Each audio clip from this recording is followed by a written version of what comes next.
Greetings and welcome to Unveiling Reality. How's everybody doing this evening? Hope you are living well.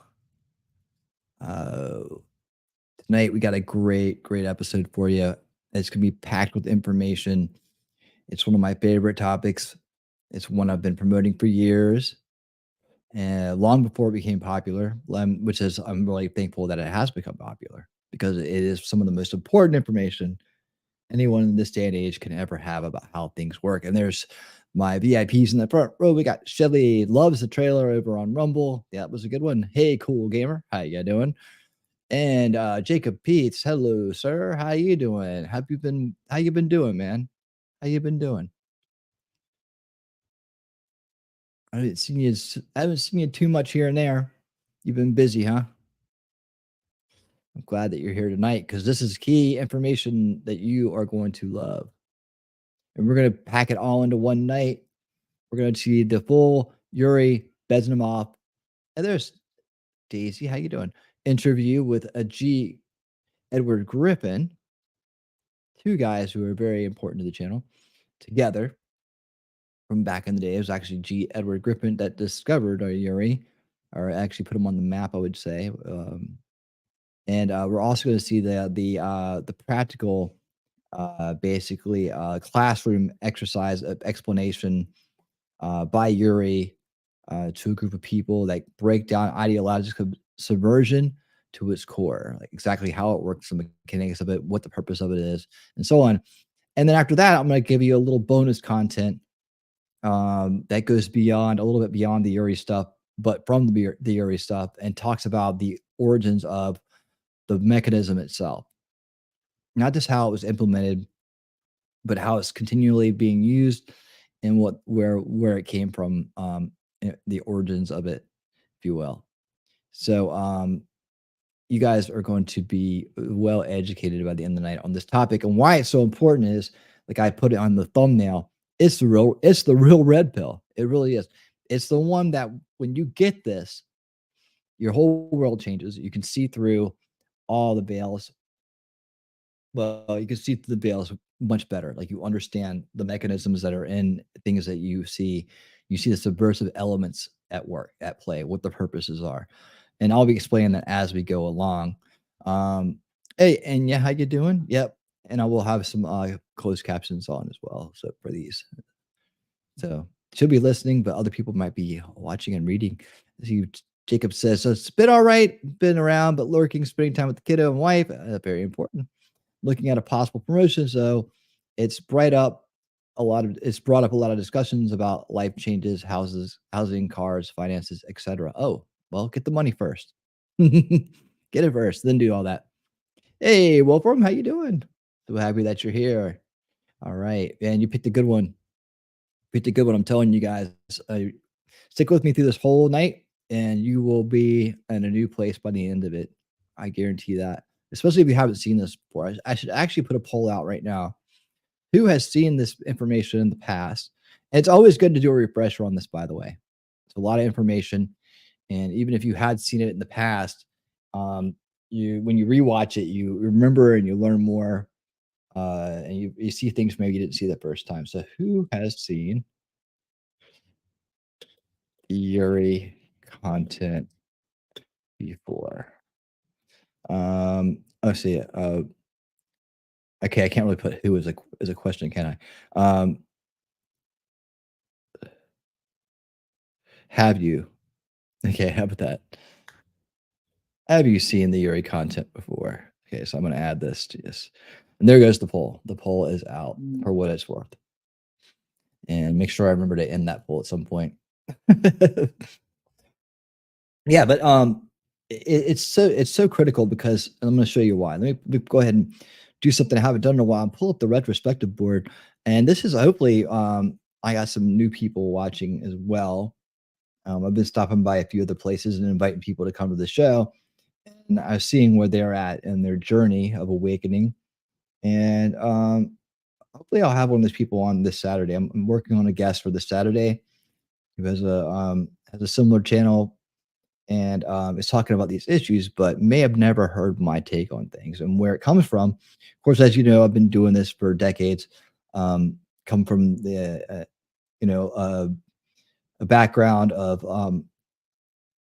hardcore kind of like day in and day out online activism towards the truth and towards liberty, right? Towards solving these problems. And I've kind of, this is a conglomeration of my work. This so unveiling reality, this channel, winning reality, puts it all together. But what we do is we break down these veils of perception that we are born into. And we've covered all these topics this year. All the ones you see in black and green are ones that we've covered. That means that there are videos out there under Unveiling Reality or Old School Watch Party Sunday that cover these topics. But tonight, we're going to be looking at this one down here, ideological subversion. The reason why I put it right here at the very front of it is because you're born into this mechanism. It's already going on when you're born in. Actually, I can check this one off now, can I? We did this one. Let's see, black. Nope, wrong one. Okay, green. And that is black. Okay, there we go. So we did that one. And we did this one. Oh, look at that. See, I check them off as we go. Right. So all these are shows that you can go and you can check out. I've covered on this channel, and you can find them in the Unveiling Reality playlist or the Old School Watch Party Sunday playlist. And a lot of those are going to be on Rumble. So I'll put the Rumble link in the chat to the show over there, so you can find the Rumble channel. Anyways, but this ideological subversion, you see what it does when you learn the stages of ideological subversion, demoralization, stabilization, crisis, and normalization. You see how they hold up this entire mechanism that we're living under, these veils of perception that we've been living under, and how they make them all work. Like you can see where they fall in the categories as you go along, because these are where your life are brought to these points as well. Like you're demoralized from the beginning with all these different things that are out there, and then destabilized as you go along. We destabilize in conflict. People split on their ideologies, on their belief of the establishment or not, and so on. And then the crises that they ensue with the different treatments that we get, right? So the abuse, the cycle of abuse, that then powers the cycle of the cycle of control, right? That the global ownership class, the elitists have over all of us, and their mechanisms there. So a lot of times in this board, you'll find where things lie or where they stand or where you learn about them. It's kind of a mix of uses here.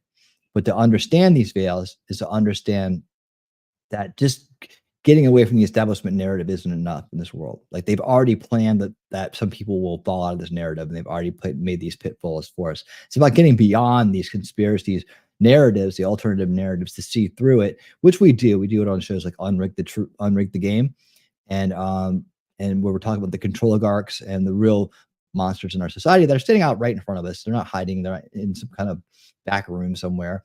A lot of their dealings are, but they are right out in front of us. Their plan is right out in front of us. And so we know what we're dealing with today.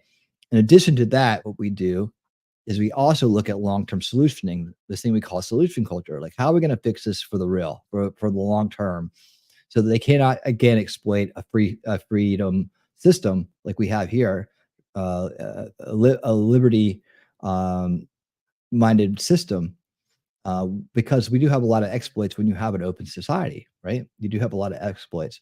So you have to be able to plan for those and understand what they are. And that's what we work on here. Like we work on this actually in the Susan culture. So the channel has multi purposes, and we have a lot of information that we cover and a lot of different topics that we tackle. So that's what this is for the high level. For some of the newer people that are here, I will do a deeper explanation of this probably soon. Hopefully, if I have that person on Saturday, I'm hoping to get on. This will be a good time to really go over the board with them, because I kind of see where they're at and I see what they're trying to do, and I would like to just add my information to that and see what they think.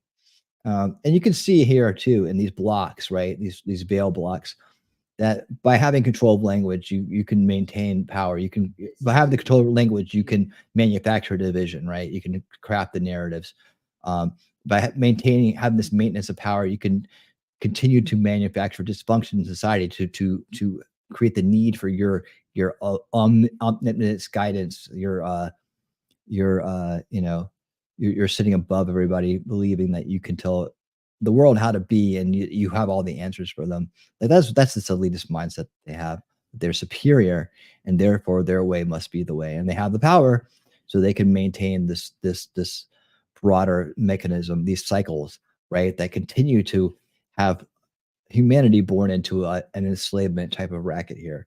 But the ideological subversion part of it is important to understand because it is the building blocks for this to happen. So if we were to, let's say, eliminate this ongoing ideological subversion that's going on in our society by correcting these issues through solution culture, right? Then these veils will begin to fall. So, but we must first understand these veils and must understand this process called ideological subversion in order to understand how to break it down, how to attack its pillars of strength and remove the enablement for it, thus removing the perpetuation of corruption. That's what we're all about here on Winning Reality and Unveiling Reality. The show right here is the flagship show. It tells us all the information and sets the direction for other shows as well. So yeah, a brief little overview of that for everybody before we get into this evening.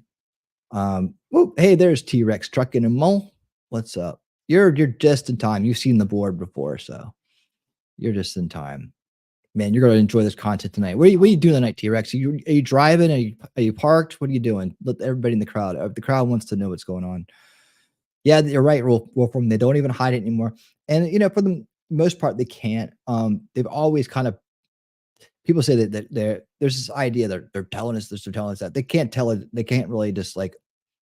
They always have to like get consent. See, that's another thing I want to talk about when it comes to this stuff. Is like the manufacturing of consent is of course, the manufacturing of power, right? So they have to get everybody to buy into it, and we will get into that this year on this show when we get into natural law and why that is a thing, why it has to be done that way in order for it to be successful. This is some of the occulted knowledge, the hidden knowledge in the world that most people don't get yet, and you get it eventually if you stay on this path long enough. But a lot of people, that get caught up in the it's them, they're doing this stuff to us, and maybe sometimes get caught up in these weird conspiracy theories that kind of are there to muddy the waters for you, to get in your way from understanding the real truth that's going on, the real cycle of abuse. It's right on in front of us, man. It's just like they don't let you. It doesn't allow you to categorize it and put it into a nice little easy way to understand it. It's part of the confusion aspect of it. They need that. They need people going off the deep end, so people lose credibility, and no one will listen to them when they say, "Hey, this establishment narrative is BS," right? And then they won't have any answers, so they'll continue to live in fear. Everything is going to be fear, fear, fear, fear, fear. You don't have answers, you live in fear. You don't have hope. You feel like the whole world's coming down. Some people give up. Some people surrender. Some people check out. There's all kinds of different defense mechanisms people fall into when they run out of hope and solutions. And that's what we are doing here. We're going beyond the second veil. We're not going to live in fear. We're not going to hand it over to somebody. We're not going to toss it over the wall, right? We're not going to give up. We're not going to surrender, because to do that is to have already lost. You might as well just bend over and let them rail you, because that's about what you're going to get. That's about what you're going to get. Especially, they love to have us stalemated. They love to have us fighting with each other. They love it when you give up, when you surrender. You're like, okay, well, I'm just going to go fart around instead and just waste and waste my life, away, or party my life away, because I know that there's something I can do about it anyways. So there's that hopeless, just self-destruction kind of phase that people will get into when they feel like they can't do anything, but they know there's something wrong. But we break through that too. We're bringing everybody here with us. So you are here. You are part of the solution. And thank you for the $5 super chat. Let me go ahead and pull this down. And let's thank T-Rex the right way for the super chat.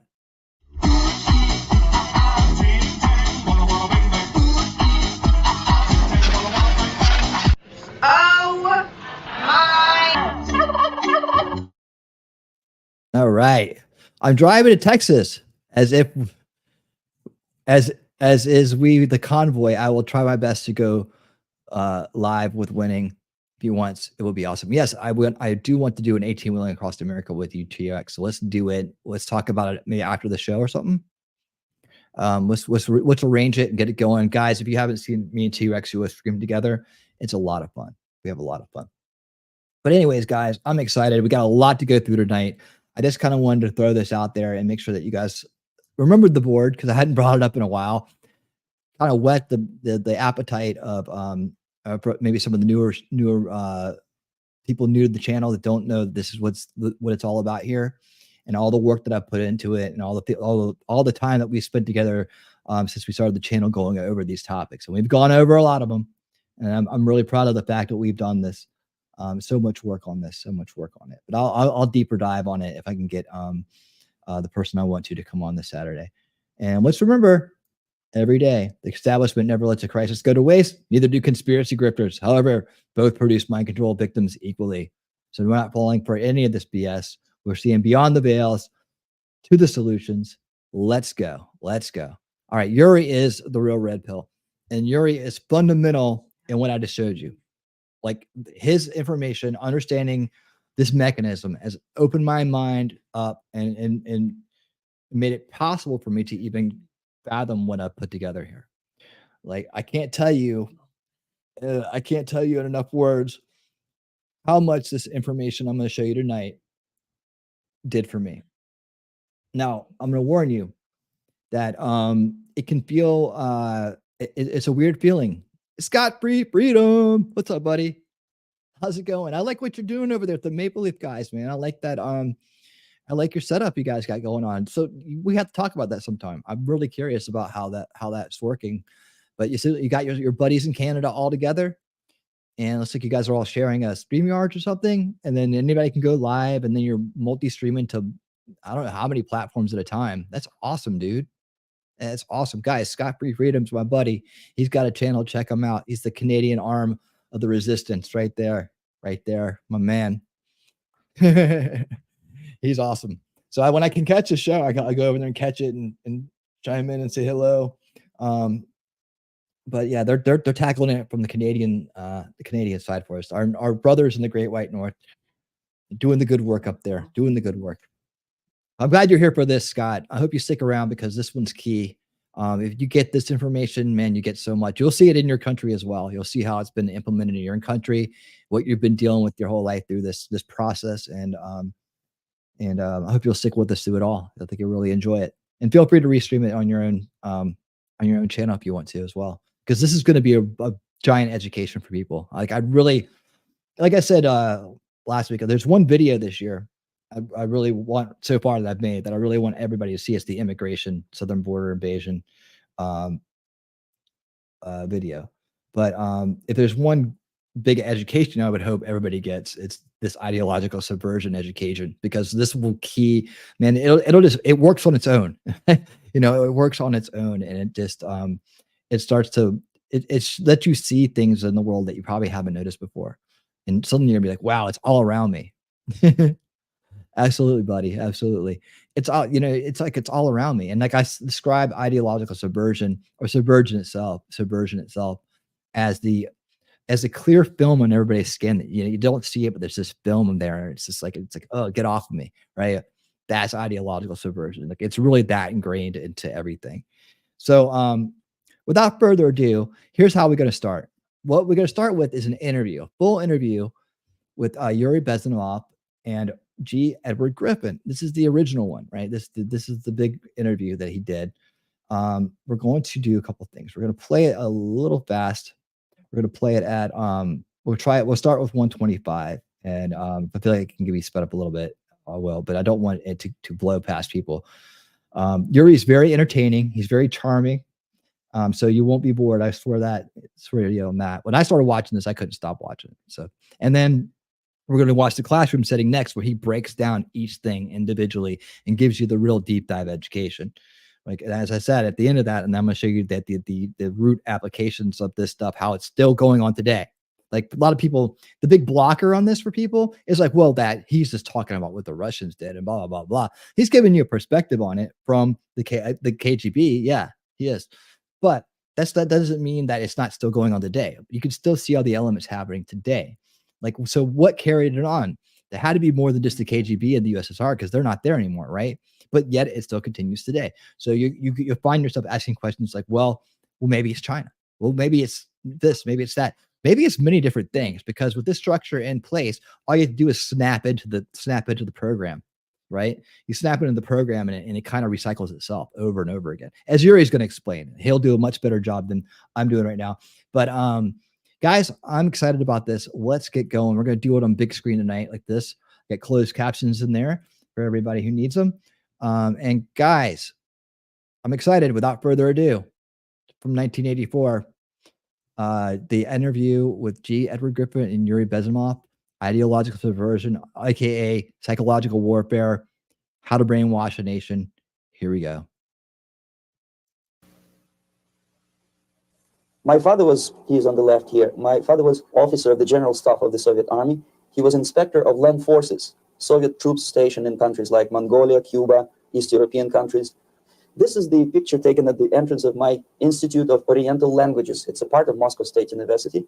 As every Soviet student, I was, quote unquote, volunteering for harvesting grain in Kazakhstan.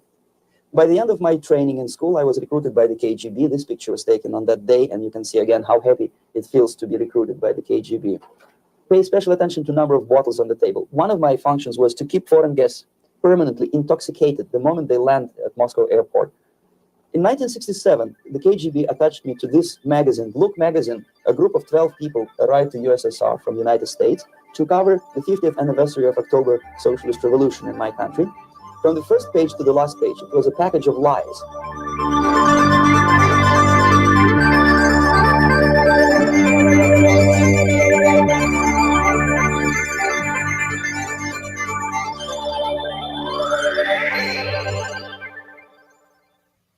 Our conversation is with Mr. Yuri Alexandrovich Bezmenov.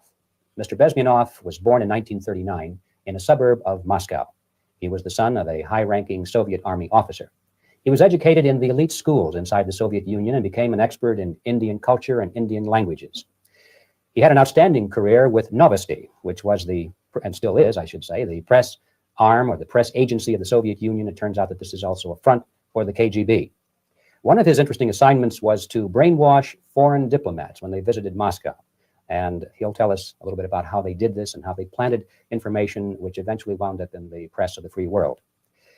He escaped to the West in 1970 after becoming totally disgusted with the Soviet system, and he did this at great risk to his life.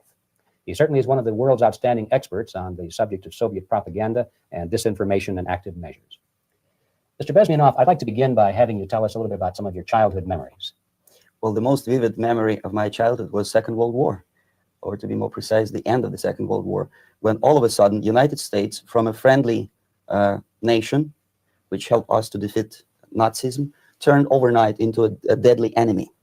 And it was very shocking because all newspapers were trying to present an image of belligerent, aggressive American imperialism. Most of the things that we were taught is that United States is aggressive power, which is just about to invade our beautiful, free socialist country, that American CIA is dropping Colorado beetles on our beautiful potato fields to eliminate our crops.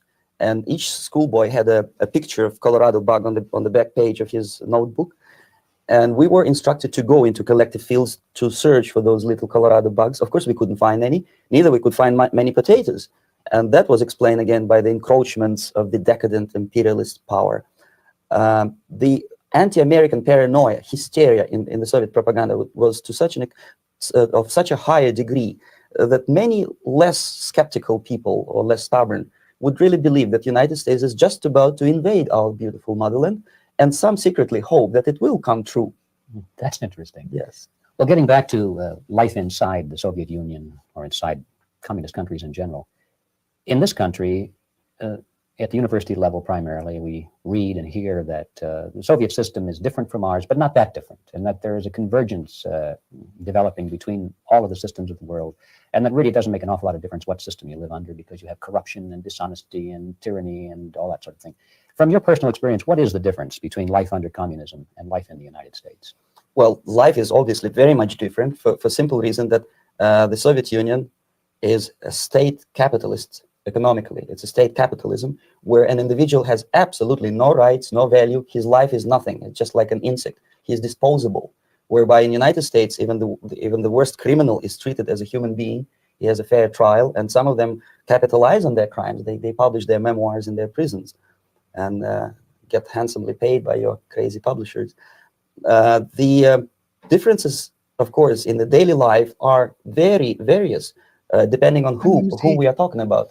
In my own private life, I never suffered from communism simply because I was brought up in a family of high-ranking military officer. Most of the doors were open for me. Most of my expenses were paid by the government, and I never had any troubles with the authorities or with the police. So, in other words, I would say I enjoyed, or I had good reasons to enjoy all the advantages of so-called socialist system. My main motivations to defect had nothing to do with affluence. It was mainly moral indignation, moral protest, rebellion against the inhuman methods of the Soviet system. Well, specifically, what did you object to? I objected, first of all, against oppression of my own dissidents and intellectuals. And that was the most disgusting thing that I witnessed as a young man, young student, who was brought up a very troublesome period in our history, from Stalin to Khrushchev, from total tyranny and oppression to some kind of liberalization. Second, when I started working for the Soviet embassy in India, to my horror, I discovered that we are millions times more oppressive than any colonial or imperialist power in the history of mankind. That my country brings to India not freedom, progress, and friendship between the nations, but racism, exploitation, and slavery. And of course, economical inefficiency to this country. Since I fell in love with India, I developed something which by KGB standards is extremely dangerous thing. It's called split loyalty, when an agent likes a country of assignment more than his own country. I literally fell in love with this beautiful country, a country of great contrasts, but also great humility, great tolerance, and philosophical and intellectual freedoms. My ancestors used to live in caves and eat raw meat when India was a highly civilized nation 6,000 years ago. So obviously the choice was not to the advantage of my own nation. I decided to defect and to entirely dissociate myself from that brutal regime. Suzanne? Mr. Bezmenov, we've read a lot about the concentration camps and the slave labor camps under the Stalin regime. Now the general impression in America is that those things are part of the past. Are they still going on today, or what is the status? Yes. There is no qualitative change in the Soviet concentration camp system. There are changes in numbers of prisoners. Again, this is unreliable Soviet statistics. We don't know how many political prisoners are there in the Soviet concentration camps, but we sure know from various sources that at each particular time, there are close to 25 to 30 million of Soviet citizens who are virtually kept as slaves in forced labor camp system. The size of the population of a country like Canada is serving terms as prisoners. Incredible. So I would say that those intellectuals who try to convince American public that concentration camp system is a thing of the past are either conscientiously misleading public opinion, or they are not very intellectual people. They're selectively blind. They lack intellectual honesty when they say that. Well, we've spoken about the intellectuals in this country and also the intellectuals in the Soviet Union. What about down at the broad mass level? Do the people in general, the working people, the workers in general in the Soviet Union, do they support the system? Do they tolerate it? What is their attitude? Well, average Soviet citizen, if there is such an animal, of course, does not like the system because it hurts, it kills. He may not understand the reasons. He may not have enough information or educational background to understand. But I doubt very much there are many people who are conscientiously supporting the Soviet system. There are not such people in USSR. Even those who have all the reasons to enjoy socialism, people like myself, who were a member of journalistic elite, they also hate system for different reasons, though. Not because they lack material affluence, but because they are unfree to think, they're in constant fear, duplicity, split personality. And this is the greatest tragedy for my nation. Well, what do you think are the chances of the people actually overcoming their system or replacing it? There is a great possibility that system will sooner or later be destroyed from within. There is a self-destructive mechanism built into any socialist or communist or fascist system, because there is lack of feedback, because the system does not rely upon loyalty of population. But until this Soviet junta is being supported by the Western so-called imperialists, that is, multinational companies, establishments, governments, and let's face it, intellectuals, so-called academia in the United States is famous for supporting the Soviet system. As long as the Soviet junta will keep on receiving credits, money, technology, grain deals, and political recognition from all these traitors of democracy or freedom, there is no hope. There is not much hope for changes in my country, and the system will not collapse by itself simply because it's being nourished by so-called American imperialism. This is the greatest paradox in history of mankind, when capitalist world supports and actively nourishes its own destructor. I think you're trying to tell us something. Oh, in this yes. country. Mhm. I'm trying to tell you that it has to be stopped unless you want to end up in Gulag system and enjoy all the advantages of socialist equality, working for free, catching fleas on your body, sleeping on the planks of plywood in Alaska this time, I guess. That's where Americans will belong, unless they will wake up, of course, and force their government to stop aiding Soviet fascism. Well, you told us a moment ago why you left the system. I'd like to hear the details of how you did it. It must have been a very dangerous thing. It was not so dangerous, it was crazy. First of all, because defecting in India is virtually impossible, thanks to very strong pressure from the Soviet government. Excuse me, you were in India on assignment at Yes, that time. I was working for the Soviet embassy in New Delhi as a press officer.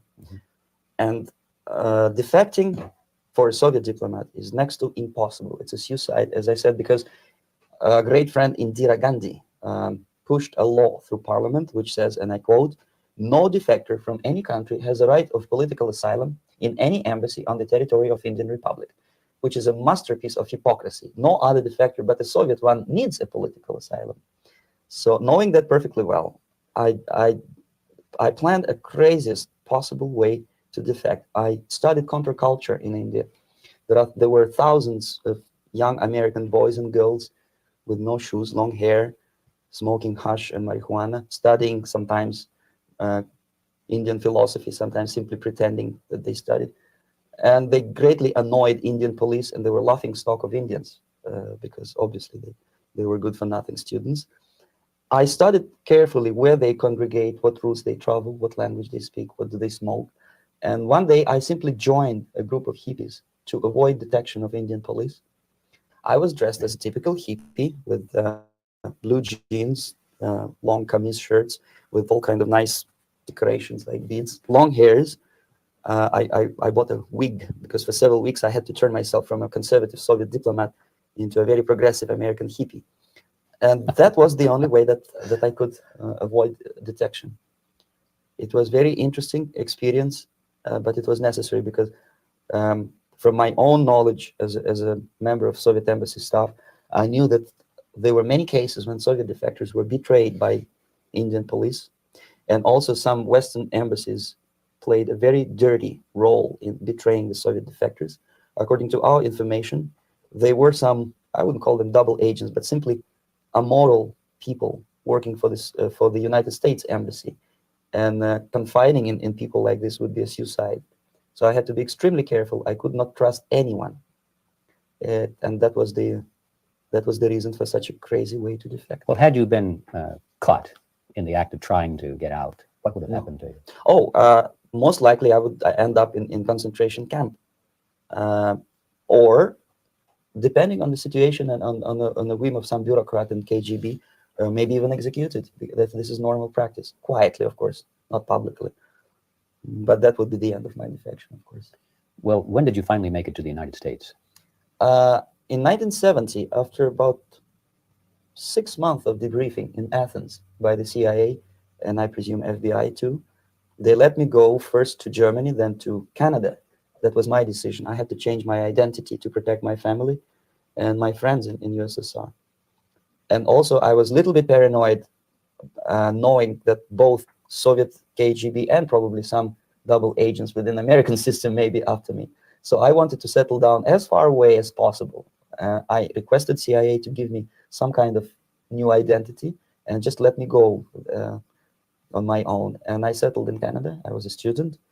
I changed many professions, from farm help and laundry truck driver to language instructor and broadcaster for Canadian Broadcasting Corporations in Montreal. Well, have you had any threats on your life or any Yes. unpleasant? In about 5 years, KGB eventually discovered that I'm working for Canadian Broadcasting. See, I made a very big mistake. I started working for overseas service of CBC, which is similar to Voice of America, in Russian language. And of course, monitoring service in USSR picked up every new voice. Every new announcer they would make it a point to discover who he is. And in 5 years, sure enough, slowly but surely, they discovered that I am not Thomas Schumann, that I am Yuri Alexandrovich Bezmenov, and that I'm working for Canadian Broadcasting, and undermining beautiful détente between Canada and USSR. And the Soviet ambassador Alexander Yakovlev made it his personal effort to discredit me. He complained to Pierre Trudeau, who is known to be a little bit soft on socialism. And the management of CBC behaved in a very strange, cowardly way, unbecoming to representatives of an independent country like Canada. They listened to every suggestion that Soviet ambassador gave, and they started shameful investigation, analyzing content of my broadcasts to USSR. Sure enough, they discovered that some of my statements were probably would be offending to the Soviet Politburo. So I had to leave my job. And of course, subtle intimidations. They would say something like, please cross the street carefully because, traffic is very heavy in Quebec. And fortunately, I know about the psychology and the logic of activity of the KGB, and I never allowed myself to be intimidated. This is the worst thing. This is what they expect a person, a defector, to be intimidated. Once they spot that you are scared, they keep on developing that line. Mm-hmm. And then eventually you either have to give up entirely and work for them, or they neutralize you. They would definitely stop all kind of political activity, which they failed to do in my case, mm-hmm. because I was stubbornly working for the Canadian Broadcasting. And in response to their intimidations, I said that, look, this is a free country and I'm as free as you are. And I also can drive very fast. And gun control is not yet established in Canada. So I had a couple of good shotguns in my basement. So Suzanne and Scott Free Freedom, you guys remember seeing Yuri back, probably not Scott, but maybe Suzanne remember seeing Yuri back on Canadian Broadcasting at Quebec back in the day. Wouldn't that be wild? Oh yeah, that guy. Welcome to visit me someday with your Kalashnikov's machine guns. So obviously it didn't work. Intimidation didn't work. So they tried different approach, as I described. They approached on the highest level, on the level of Canadian bureaucracy. And that level they were on successful. That level they were successful. On individual level they failed flat. Mr. Bezmenov has brought a series of slides with him that he has taken from the Soviet Union, and I think this is a good time to take a look at the slides. Yes. Now, the viewers will be able to see these slides as we talk about them. Yes, this is a collection of slides, which are, some of them are snapshots from my family album, some of them are documents which I smuggled from the Soviet embassy, and some are reproductions from local mass media. I usually show them to establish my credibility as a defector. This is a picture of my native town, Mытищи, about 20 miles north from Moscow. Characteristically, there's a statue of Comrade Lenin in the central square. This is myself at the age of 7, again, characteristically, and the statue of Comrade Stalin extending his friendly hand to peoples of the world. At that age, of course, I was still idealistically minded young communist, and I still believe that sooner or later things will go for better. But I realized that the system stinks, that something is fishy, and that ideology is fake. And the propaganda about advanced Soviet agriculture simply didn't meet the criteria of reality. If they talk about abundance of food and there is none in the stores, there must be something wrong. My father was, he's on the left here, my father was officer of the... And real quick, just so everybody watching, yeah, this is the introduction part of it, where we talk about, get to know Yuri, get to know his credibility, get to know his background, and then we get into the classroom parts of it, where the real magic happens, and we break down ideological subversion piece by piece. These are the two big pieces of content about Yuri that are out there, so I wanted to put them all in one package. But definitely hang with us through this part, and you'll get to the nuts and bolts of ideological subversion here in a little bit. It's all worth it. So strap in. We got a ways to go tonight, but the nuts and bolts of it is coming up. This is just the backstory and the credibility building for Yuri, so that we understand him better and what he went through and what great sacrifice he's making by bringing this information to light. The general staff of the Soviet army. He was inspector of land forces, Soviet troops stationed in countries like Mongolia, Cuba, East European countries. Were he alive today, most likely he would be inspecting Soviet troops in Nicaragua, Angola, and many other parts of the world. Fortunately, he died and he didn't see the disgrace, because deep inside he was a Russian patriot. He didn't like the idea of expanding Soviet military might, especially in the areas where we were not welcomed at all. Unlike many other military officers, he was reporting directly to the Minister of Defense, bypassing KGB and diplomatic service. In other words, he was a trusted military professional. And my impression that this type of people are much less hawkish and adventuristic than party bureaucrats in Kremlin. When American mass media describes Soviet military as potentially dangerous counterpart for Pentagon, I simply laugh, because I know better. I know that the most dangerous part of the Soviet power structures are not military at all.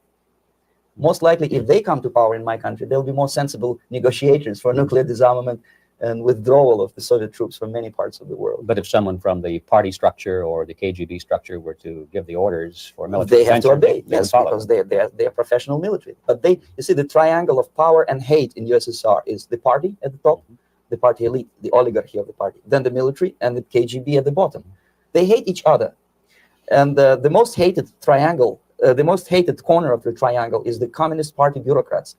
They are the most adventuristic, senile megalomaniacs. They can start war. I wouldn't be surprised. Not the military. They know what war is.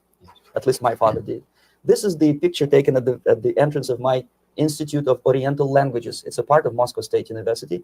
I graduated in 1963. And Now, excuse me, which one were you on? I am on the right. You're on the right. And on the left is my my schoolmate, Vadim Smirnov, who later was an apparatchik in the Central Committee of the Soviet Union Communist Party. What is an apparatchik? It's a functionary, something like civil service in British Empire. Someone who is never fired from the service. He stays there internally. He may not be promoted too high, but he's a dependable bureaucrat who will stay forever. I studied not only languages, but also history, literature, even music. I'm on this picture. I'm trying to learn how to play Indian musical instrument. I even tried to look like an Indian when I was second-year student. Not bad, right? Yes, actually, it was strongly encouraged by the instructors in my school, because the graduates of my school were later on employed as diplomats, foreign journalists, or spies. As every Soviet student, I was quote-unquote volunteering for harvesting grain in Kazakhstan. This is the biggest agricultural blunder of the Soviet government. But I didn't have much choice, of course, because the communist motto borrowed from the Bible says, "Those who do not work shall not eat." And you can see me eating, therefore I was working, and you can see how happy I was about it. I went through a very extensive physical and military training, including the military games in areas, suburban areas of Moscow. And here, for example, we are on the tour in Arkhangelsk area. And by the end of my training in school, I was recruited by the KGB. This picture was taken on that day, and you can see again how happy it feels to be recruited by the KGB. Our conversation with Yuri Alexandrovich Bezmenov, who is a defector from the Soviet Union, a former propaganda agent for Novosti and the KGB, will continue after this message.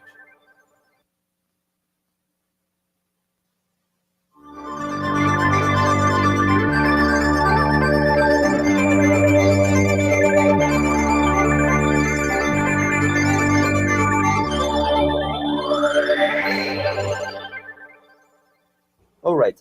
As every student in USSR, I went through very extensive physical and military training and civil defense training too. Unlike in the United States, where civil defense is virtually non-existent, zero.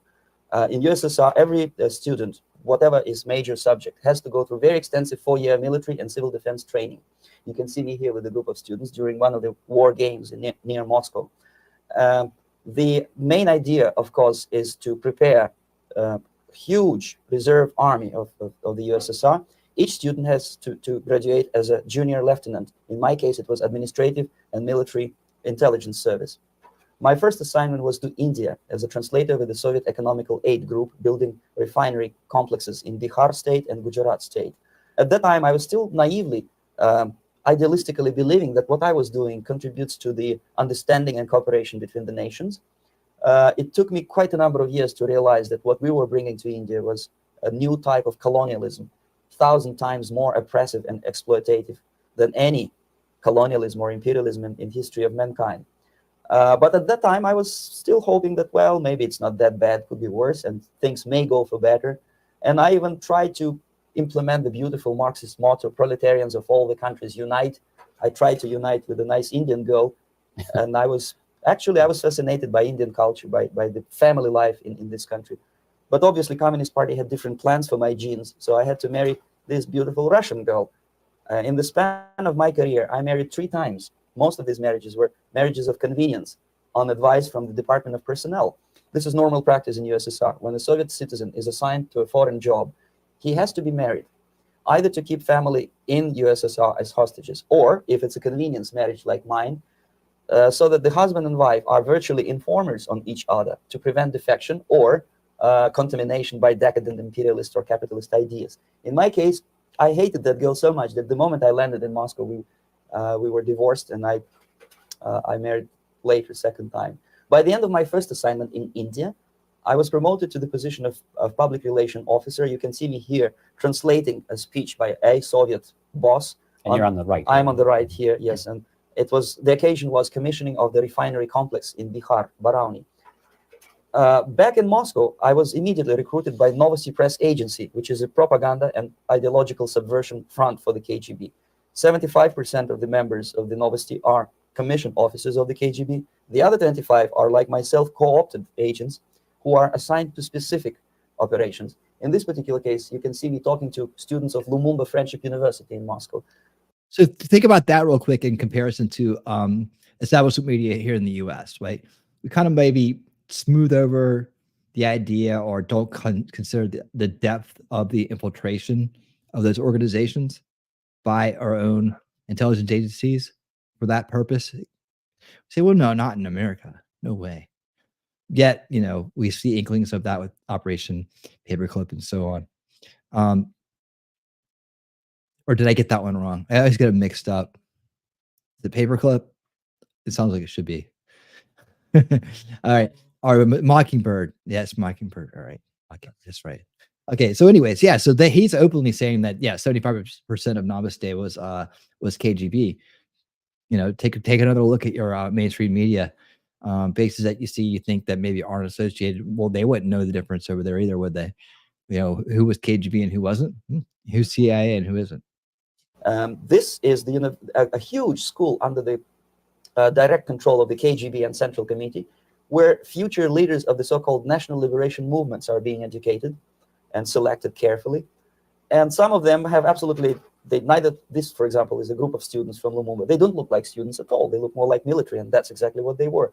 They were dispatched back to their countries to be leaders of the so-called national liberation movements, or to be translated into normal human language, leaders of international terrorist groups. Another area of activity when I was working for the Novosti was to accompany groups of so-called progressive intellectuals, writers, journalists, publishers, teachers, professors of colleges.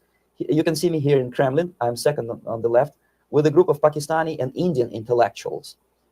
Most of them pretended they don't understand that we are actually working on behalf of the Soviet government and the KGB. They pretended that they are actually being guests, VIP intellectuals, that they are treated according to their merits and their intellectual abilities.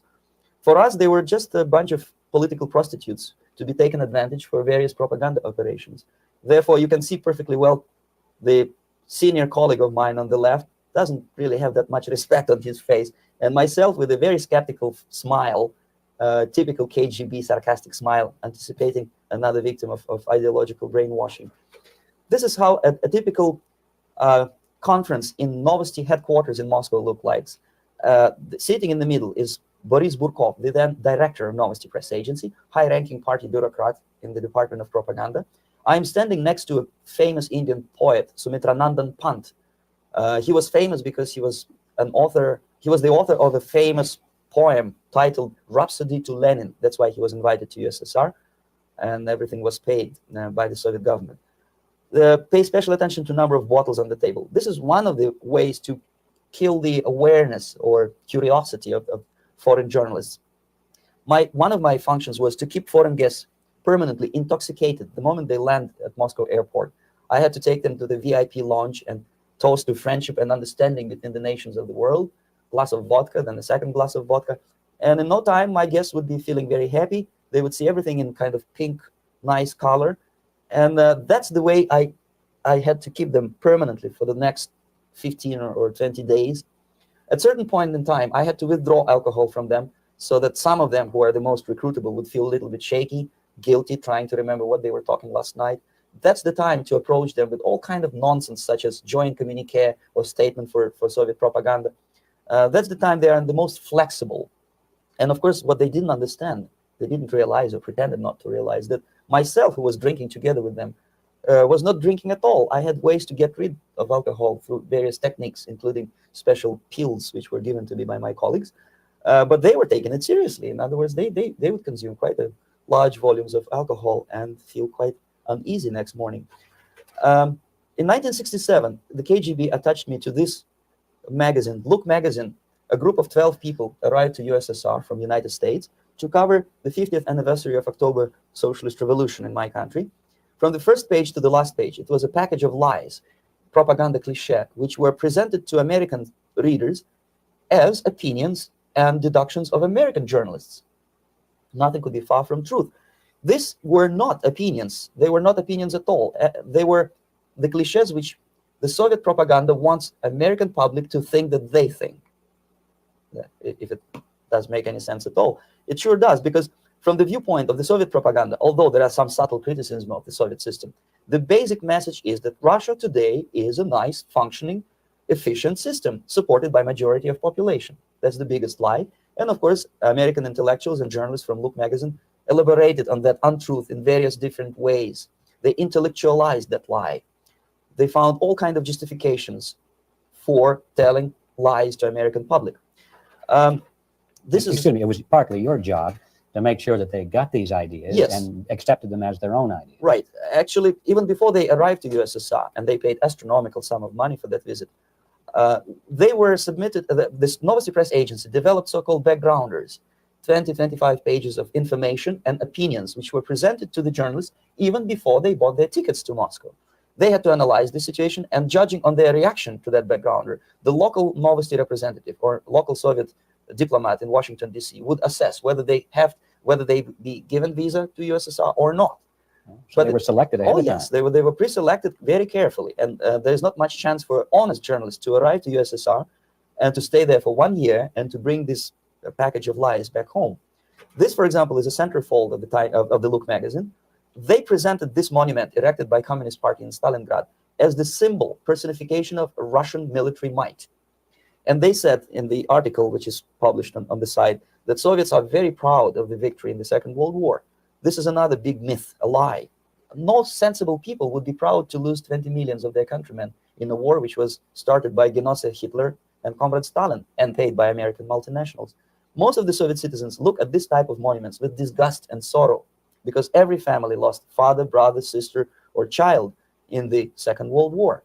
Yet American journalists who were trying to appease, to please their hosts, presented this picture on the centerfold as the symbol and personification of Soviet national, they call it Russian national spirit. And it was greatest misconception and a very tragic misunderstanding. Of course, Look magazine was not distributed in USSR. The main audience was in the United States. But I presume that many Americans, millions of Americans who were reading Look magazine at that time, had absolutely wrong idea about the sentiments of my nation, about what the Soviets are proud of and what they hate. This is a group, you see the same lady with the sword in Stalingrad. This is the group of journalists. Myself is in the center with the same devilish smile. And Mr. Philip Harrington is on the extreme left there with his camera. This is the gentleman which was so deaf or so uninterested in what I had to say to him. This is the same picture, a blow-up of the same picture. Many guests from various countries, in this particular case from Asia and Africa, were taken by me as a Novosti Press agency employee for a tour across Siberia, for example. We would show them typical kindergarten, you see, nothing special by American standards, just nice children sitting, eating their breakfast or lunch. What they could not understand, or they pretended not to understand, that this is an exemplary kindergarten. This is not the kindergarten for average person or average family in USSR. And we maintain that illusion in their minds. You can see myself under the red spot in the middle there with the same business-like expression. I'm doing my job. That's what I'm assigned to do, and that's what I was paid to do. But deep inside, I still hope that at least some of these useful idiots would understand that what they are looking at has nothing to do with the level of affluence in my nation. This is a better picture which reflects the true spirit of the Soviet childhood. This picture was printed in a Canadian government publication by mistake. In the middle, you can see children playing on a small courtyard, and the caption goes, "This is a typical kindergarten in Siberia." What these idiots didn't understand, that it is not kindergarten at all. It is a prison for children of political prisoners. But there was not a single mentioning that what they were visiting actually was an area of concentration camps. And the job of people like myself to help them to not to notice that they are actually talking to prisoners. Most of the children were dressed, especially on the occasion of the foreigners' visit. Of course, there were no corpses on the ground. There were no machine gun guards. And well, it looks not very pleasant, as you see. It looks dull, but obviously it does not create an impression that this is actually a prison. Well, did any of the journalists have? So yeah, again, we're doing the background on Yuri. This is the interview that he did with G. Edward Griffin. If you're tuning in, coming up very shortly, we will get into the classroom setting where Yuri gets on the blackboard and he breaks down what ideological subversion is piece by piece, as the description says below. But again, we're just learning his background, learning what it's like to grow up the way he did, and how he got involved in all this, as well as we're getting ready to enter the part where he starts to talk about how it's been affecting America. So that's coming up very shortly here. Of the curiosity to ask about prisons and that kind of thing. Yes. They were in Siberia. This Yes. is what you associate. Yes, some of them asked questions, and naturally we would give them, for the stupid question, we give them stupid answer. No, there are no prisons in Siberia. No, most of the people who you see are free citizens of USSR. They're very happy to be here, and they are contributing to the glory of the socialist system. Some of them pretended that they believe what I was telling them, and most of them, we may discuss it later. What are the motivations of these people? Why would they stubbornly bring lies to their own population through their own mass media? I have various answers to this. There's not a single explanation. It's a complex of explanations. It's fear, pure biological fear. They understand that they are on the territory of an enemy state, a police state. And just to save their rotten skins and their miserable jobs, their affluence back home, they would prefer to tell a lie than to ask truthful questions and report truthful information. Second, most of these schmucks were afraid to lose their jobs, because obviously, if you tell truth about my country, you will not last long as a correspondent of New York Times or Los Angeles Times. They will fire you. What kind of correspondent are you? You obviously cannot find common language with Russians if they kick you out in 24 hours. So just by trying to be conformist to their own editorial bosses, they tried not to offend the sentiments of the Soviet administrators and people like myself. Deep inside, I hope they would insult my or offend my sentiments. Obviously, they preferred not to. Another reason, I refuse to believe it, but obviously, there is another reason. Obviously, it's a greed. These people earn a lot of money. When they come back to USA, they claim that they are experts in my country. They write books which sells in million copies, titled like Russians, The Truth About Russia. Most of it is lie about Russia. Yet they claim to be Sovietologists. They play back myth about my country, the propaganda cliches. Yet they stubbornly resist the word of truth. If a person like Solzhenitsyn is either defecting or kicked out of USSR, they try all their best to discredit him and to discourage him. I don't have much chance to appear on national network with a true story about my country. But a useful idiot like Hendrik Smith or Robert Kaiser, they are big heroes. They come back from USSR. They say, oh, we were talking to dissidents in Russia. Big deal. Soviet dissidents are chasing American correspondents in the streets, and they're cowardly escaping from these contacts. For some strange reason, if you want to know more about Spain, you refer to Spanish writers. If you want to learn more about French, you read French writers.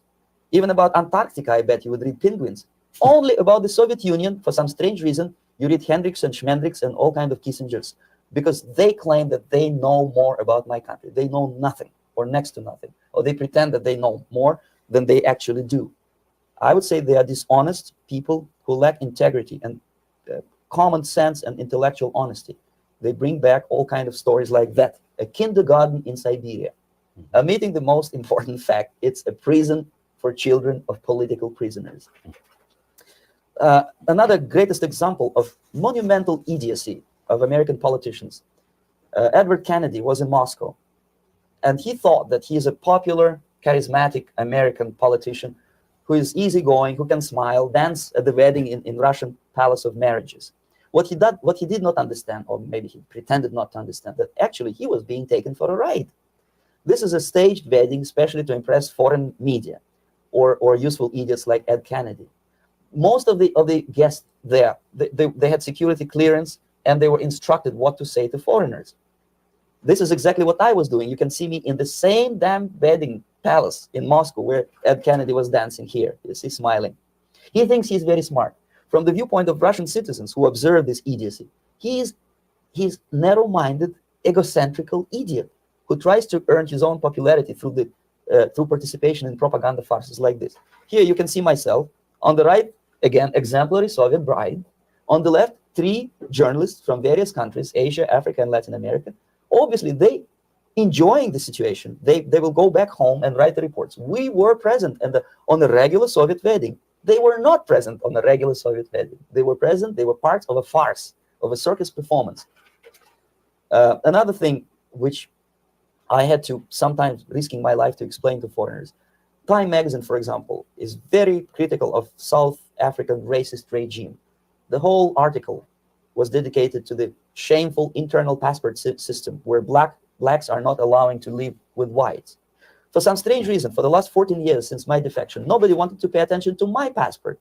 This is my passport. It also shows my nationality, and it has a police rubber stamp, which is called propiska in Russian language, which assigns me to a certain area of residence. I cannot leave that area, same way as this black man cannot leave the area in South Africa. Yet we call South African government racist regime.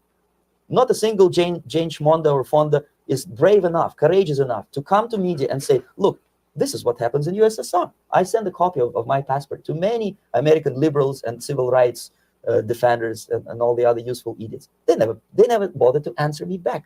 This shows what kind of integrity, what kind of honesty these people are.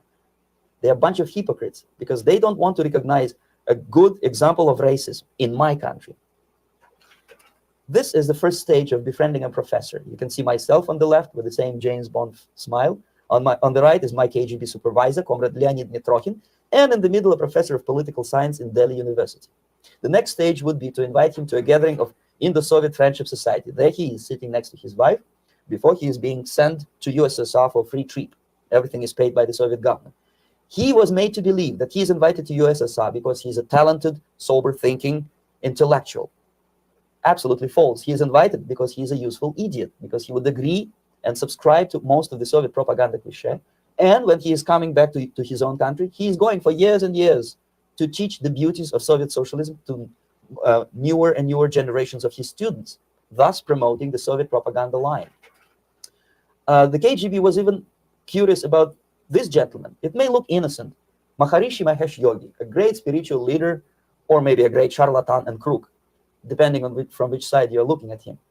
Beatles were trained at his ashram in Hardwar in India how to meditate. Mia Farrow and other useful idiots from Hollywood visited his school, and they returned back to United States absolutely zonked out of their minds with marijuana, hashish, and crazy ideas of meditation. To meditate, in other words, to isolate oneself from the current social and political issues of your own country, to get into your own bubble, to forget about troubles of the world. Obviously, KGB was very fascinated with such a beautiful school, such a brainwashing center for stupid Americans. I was dispatched by the KGB to check what kind of VIP Americans attend this school. That's you on the left. Yes, I'm on the left. I was trying to get enrolled in that school. Unfortunately, Maharishi Mahesh Yogi asked too much. He wanted $500 American for enrollment. But my function was not actually to get enrolled in the school. My function was to discover what kind of people from the United States attend this school. And we discovered that, yes, there are some influential members of family, public opinion makers of United States who come back with the crazy stories about Indian philosophy. Indians themselves look upon them as idiots, useful idiots, to say nothing about KGB, who looked at them as extremely naive, misguided people. Obviously, a VIP, say a wife of a congressman or a prominent Hollywood personality, after being trained in that school, is much more instrumental in the hands of manipulators of public opinion and KGB than a normal person who understands, who looks through this type of fake religious training. Why would they be more susceptible to manipulation? I just mentioned that because, you see, a person who is too much involved in introspective meditation. See, if you carefully look what Maharishi Mahesh Yogi is teaching to Americans, is that most of the problems, most of the burning issues of today can be solved simply by meditating. Don't rock the boat. Don't get involved. Just sit down, look at your navel, and meditate. And the things, due to some strange logic, due to cosmic vibration, will settle down by themselves. This is exactly what the KGB and Marxist-Leninist propaganda wants from Americans, to distract their opinion, attention, and mental energy from real issues of the United States into a non-issues, into a non-world, non-existent harmony. Obviously, it's more beneficial for the Soviet aggressors to have a bunch of duped Americans than Americans who are self-conscious, healthy, physically fit, and alert to the reality. Maharishi Mahesh Yogi obviously is not on the payroll of the KGB. But whether he knows it or not, he contributes greatly to demoralization of American society. And he's not the only one. There are hundreds of those gurus who come to your country to capitalize on naivete and stupidity of Americans. It's a fashion. It's a fashion to meditate. It's a fashion not to be involved. So obviously, you can see that if KGB were that curious, if they paid my trip to Hargvar, if they assigned me to that strange job, obviously they were very much fascinated. They were convinced that that type of brainwashing is very efficient and instrumental in demoralization of the United States. Our conversation with Yuri Alexandrovich Bezmenov, who is a defector from the Soviet Union, a former propaganda agent for Novosti and the KGB, will continue after this message. Here we go. Now we're going to get into the part that applies to America.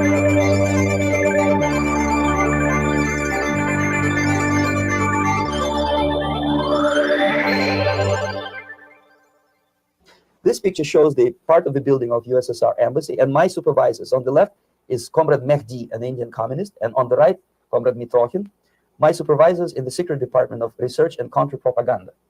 It has nothing to do with either research or counter-propaganda.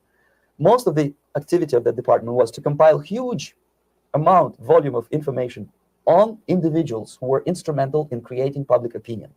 Publishers, editors, journalists, actors, educationalists, professors of political science, members of parliament, representatives of business circles. Most of these people were divided roughly into groups. Those who would toe the Soviet foreign policy, they would be promoted to the positions of power through media and public opinion manipulation. Those who refused the Soviet influence in their own country would be character assassinated or executed physically come revolution.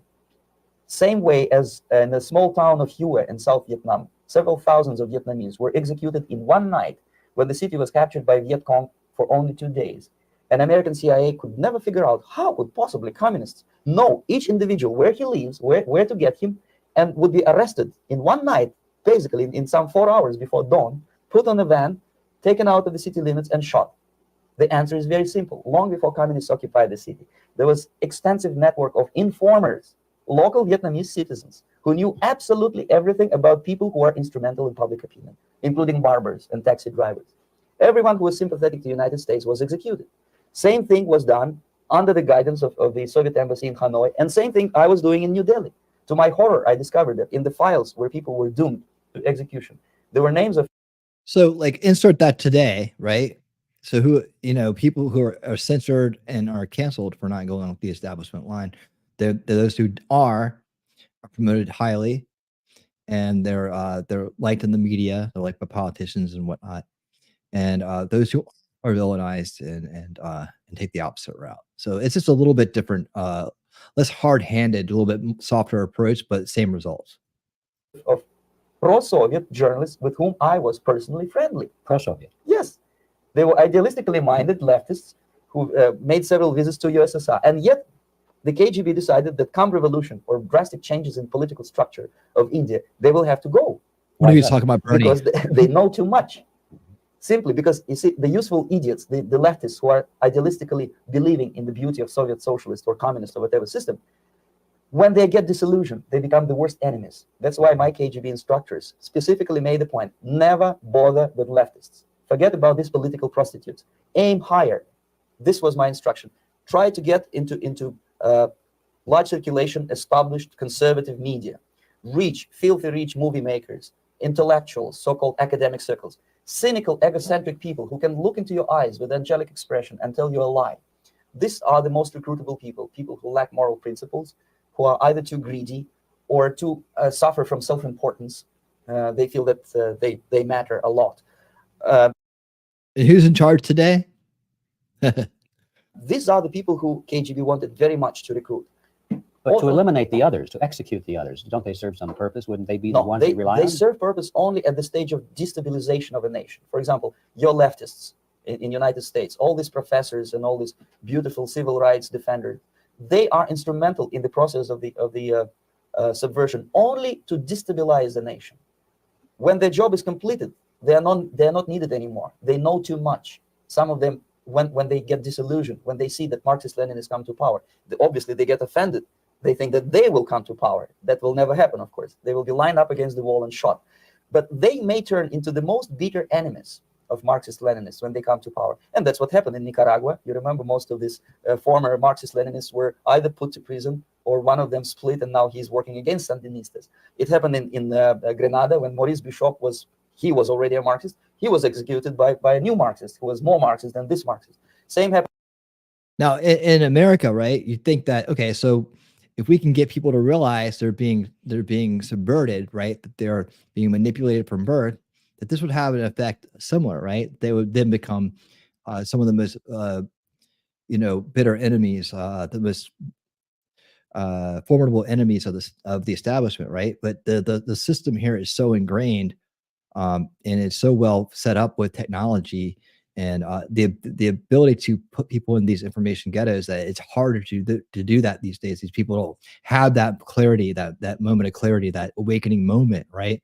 Even when you throw something at them with all the information, all the clues, and all the facts, and which Yuri will allude to here in a second, that they still refuse to believe it. That's the day, as he will tell you, the tragedy of subversion.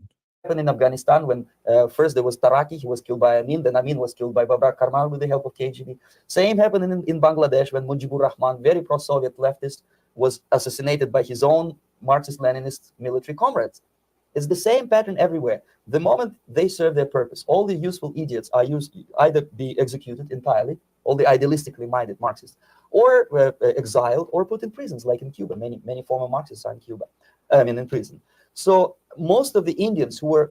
Can you imagine the look on like Antifa and BLM's faces as they're being lined up and put in buses? Hey, your usefulness is done now. We're in charge. We'll see you guys later. Thanks for coming out. Cooperating with the Soviets, especially with our Department of Information of the USSR Embassy, were listed for execution. And when I discovered that fact, of course, I was sick. I was mentally and physically sick. I thought that I'm going to explode one day. During the briefing at the ambassador's office, I would stand up and say something that we are basically a bunch of murderers. That's what we are. It has nothing to do with friendship and understanding between the nation and blah, blah, blah. We are murderers. We behave as a bunch of thugs in a country which is hospitable to us, a country which with ancient traditions. But I did not defect. I tried to get the message across. To my horror, nobody wanted even to listen, least of all to believe what I had to say. And I tried all kinds of tricks. I would leak information through letters or lost documents or something like that, and still I got no message. The message was not published even in the conservative mass media of India. The immediate impulse to defect was Bangladesh crisis, which was described by American correspondents as Islamic grassroots revolution, which is absolute baloney.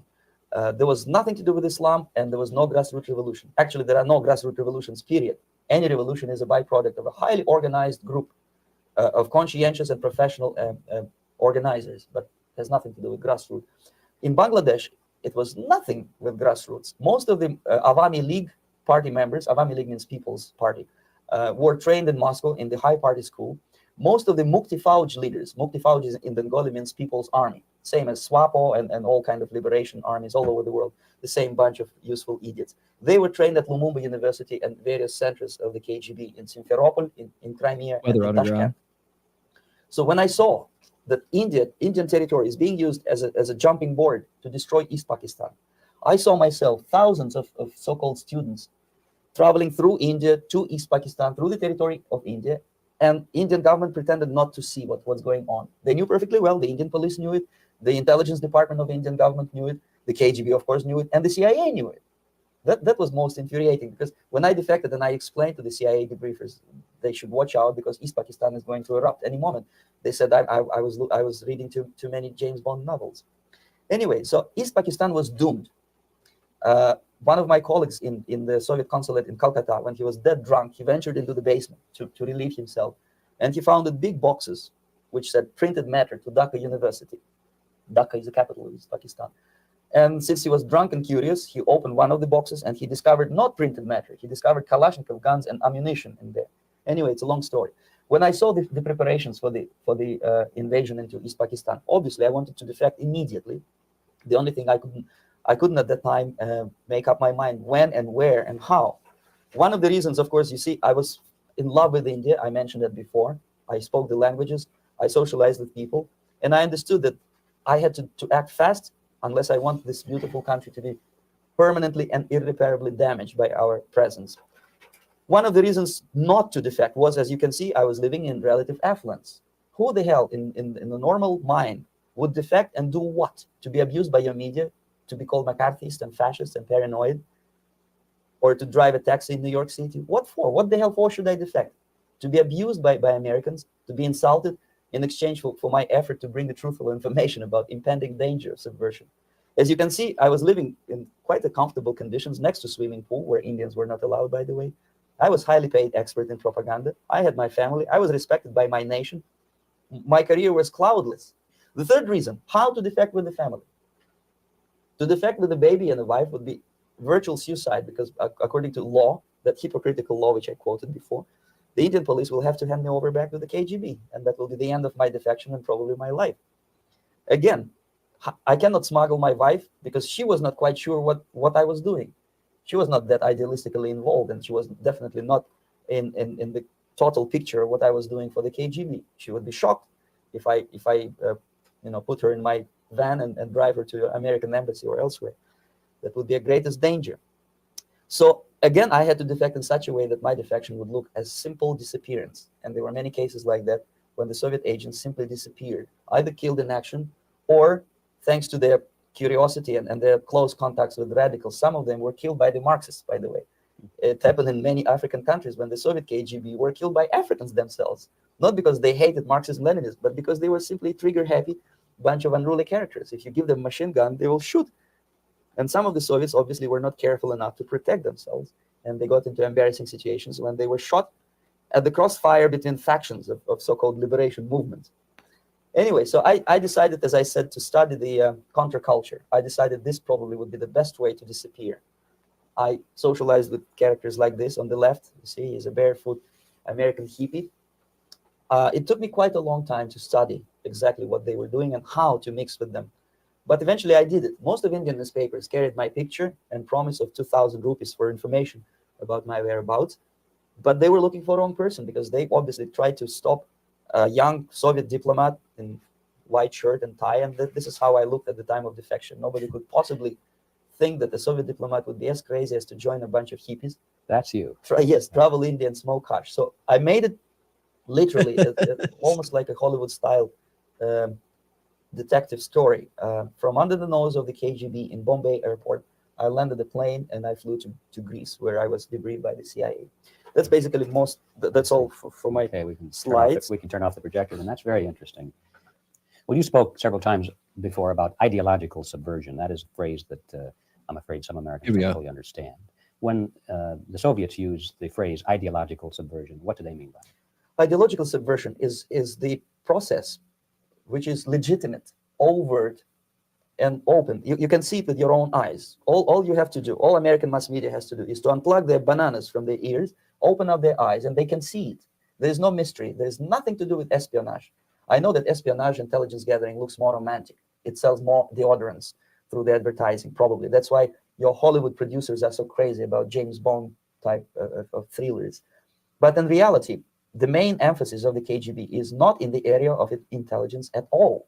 According to my opinion and opinion of many defectors of my caliber, only about 15% of time, money, and manpower is spent on espionage as such. The other 85% is a slow process, which we call either ideological subversion or active measures, активные мероприятия in the language of the KGB, or psychological warfare.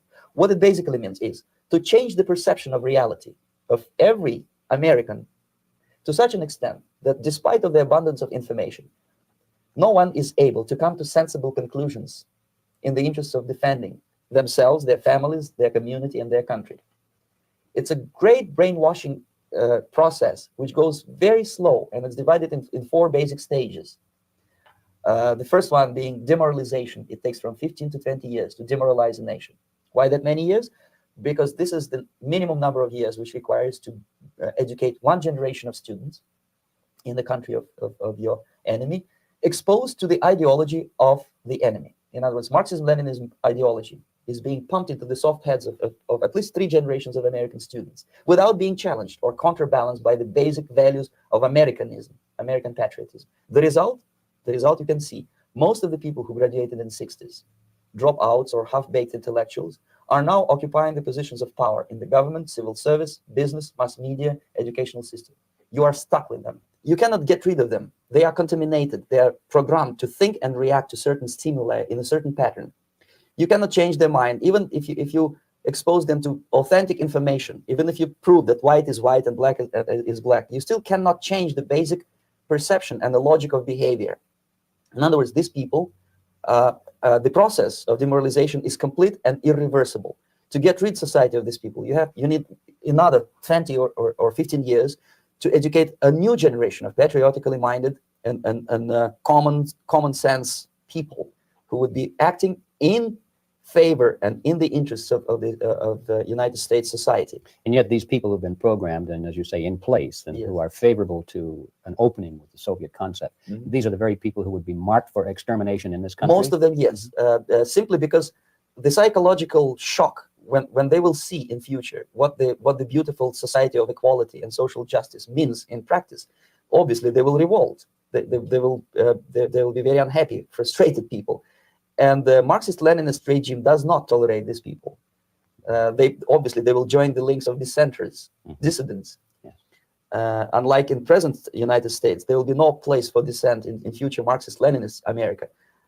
Here you can get popular like Daniel Ellsberg and filthy rich like Jane Fonda for being dissident, for criticizing your Pentagon. In future, these people will be simply squashed like cockroaches. Nobody is going to pay them nothing for their beautiful, noble ideas of equality. Well, yeah, then they were co-opted as mouthpieces too. But yeah, once they realized that what they were behind and promoted all this time and lifetimes worth of work, that moment of clarity, if only hits them, that they've been completely used up. That's the freak out moment. That then they will get exactly nothing, and they'll live with that guilt of being part of the tools of destruction of the country. And never reaching that goal that they thought that they were promised, that utopia. Equality. This they don't understand, and it will be greatest shock for them, of course. The demoralization process in the United States is basically completed already. For the last 25 years. Actually, it's overfulfilled because demoralization now reaches such areas where previously not even Comrade Andropov and all his experts would even dream of such a tremendous success. Most of it is done by Americans to Americans, thanks to lack of moral standards. As I mentioned before, exposure to true information does not matter anymore. A person who was demoralized is unable to assess true information. The facts tell nothing to him. Even if I shower him with information, with authentic proof, with documents, with pictures, even if I take him by force to the Soviet Union and show him concentration camp, he will refuse to believe it until he is going to receive a kick in his fat bottom. When a military boot crashes then he will understand, but not before that. That's the tragic of the situation of demoralization. So you see right there, that's the situation that we are perpetually in. And doesn't it seem like it? Generation after generation caught in this cycle. basically, And America, you've dealt with the people that, you tell them all the truth in the world. You tell them that there's an impending threat. You do everything you can in the most clear way possible to help them snap out of it, and they just fight right back on it. They go to sleep, they argue, they get personal, they undermine, they do all the things that a foreign agent would do to try to the truth, right? Then they don't even know they're doing it, or they participate in it by not participating in the resistance to it. Yeah, we're dealing with that all the time, generation after generation. This is why this this mechanism, this ideological subversion, is this ongoing thing that must be addressed.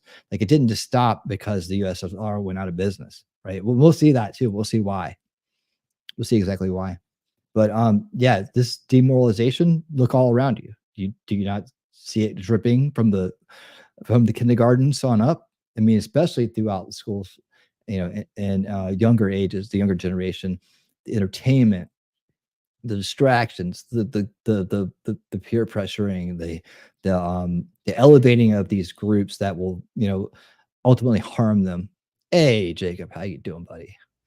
Yeah, I mean, we're just dealing with it, and just think of these things in modern terms, and you'll see how this thing works. It'll really start to come into light here, shortly. Okay, stuck with demoralization, and unless, even if you start right now, here, this minute, you start educating new generation of Americans, it will still take you 15 to 20 years to turn the tide of ideological perception of reality back to normalcy and patriotism.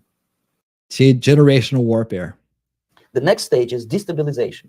This time, subverter does not care about your ideas and the patterns of your consumption. Whether you eat junk food and get fat and flabby, it doesn't matter anymore. This time, and it takes only from 2 to 5 years to destabilize a nation. It's what matters is essentials: economy, foreign relations, defense systems. And you can see it quite clearly that in some areas, in such sensitive areas as defense and economy, the influence of Marxist-Leninist ideas in the United States is absolutely fantastic. I could never believe it 14 years ago when I landed in this part of the world, that the process will go that fast. The next stage, of course, is crisis. It may take only up to 6 weeks to bring a country to the verge of crisis. You can see it in Central America now. And after crisis, with a violent change of power, structure, and economy, you have so-called the period of normalization. It may last indefinitely. Normalization is a cynical expression borrowed from Soviet propaganda. When the Soviet tanks moved into Czechoslovakia in '68, Comrade Brezhnev said, now the situation in brotherly Czechoslovakia is normalized. This is what will happen in the United States if you allow all these schmucks to bring the country to crisis, to promise people all kind of goodies and the paradise on earth, to destabilize your economy, to eliminate the principle of free market competition, and to put a big brother government in Washington, D.C., with the benevolent dictators like Walter Mondale, who will promise lots of things, never mind whether the promises are fulfillable or not. He will go to Moscow to kiss the bottoms of new generation of Soviet assassins, never mind. He will create false illusions that the situation is under control. Situation is not under control. Situation is disgustingly out of control. Most of the American politicians, media, and educational system trains another generation of people who think they are living at a peacetime. False. The United States is in the state of war, undeclared total war against the basic principles and the foundations of this system.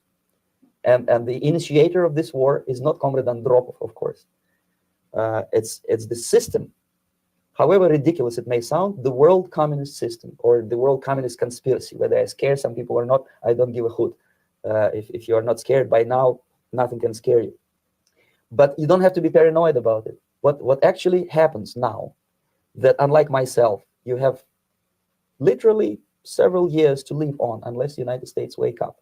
The time bomb is ticking. With every second, the disaster is coming closer and closer. Unlike myself, you will have nowhere to defect to unless you want to live in Antarctica with penguins. This is it. This is the last country of freedom and possibility. Okay, so what do we do? What is your recommendation? So, well, hang on real quick. So to take that from the perspective of the Cold War era, right?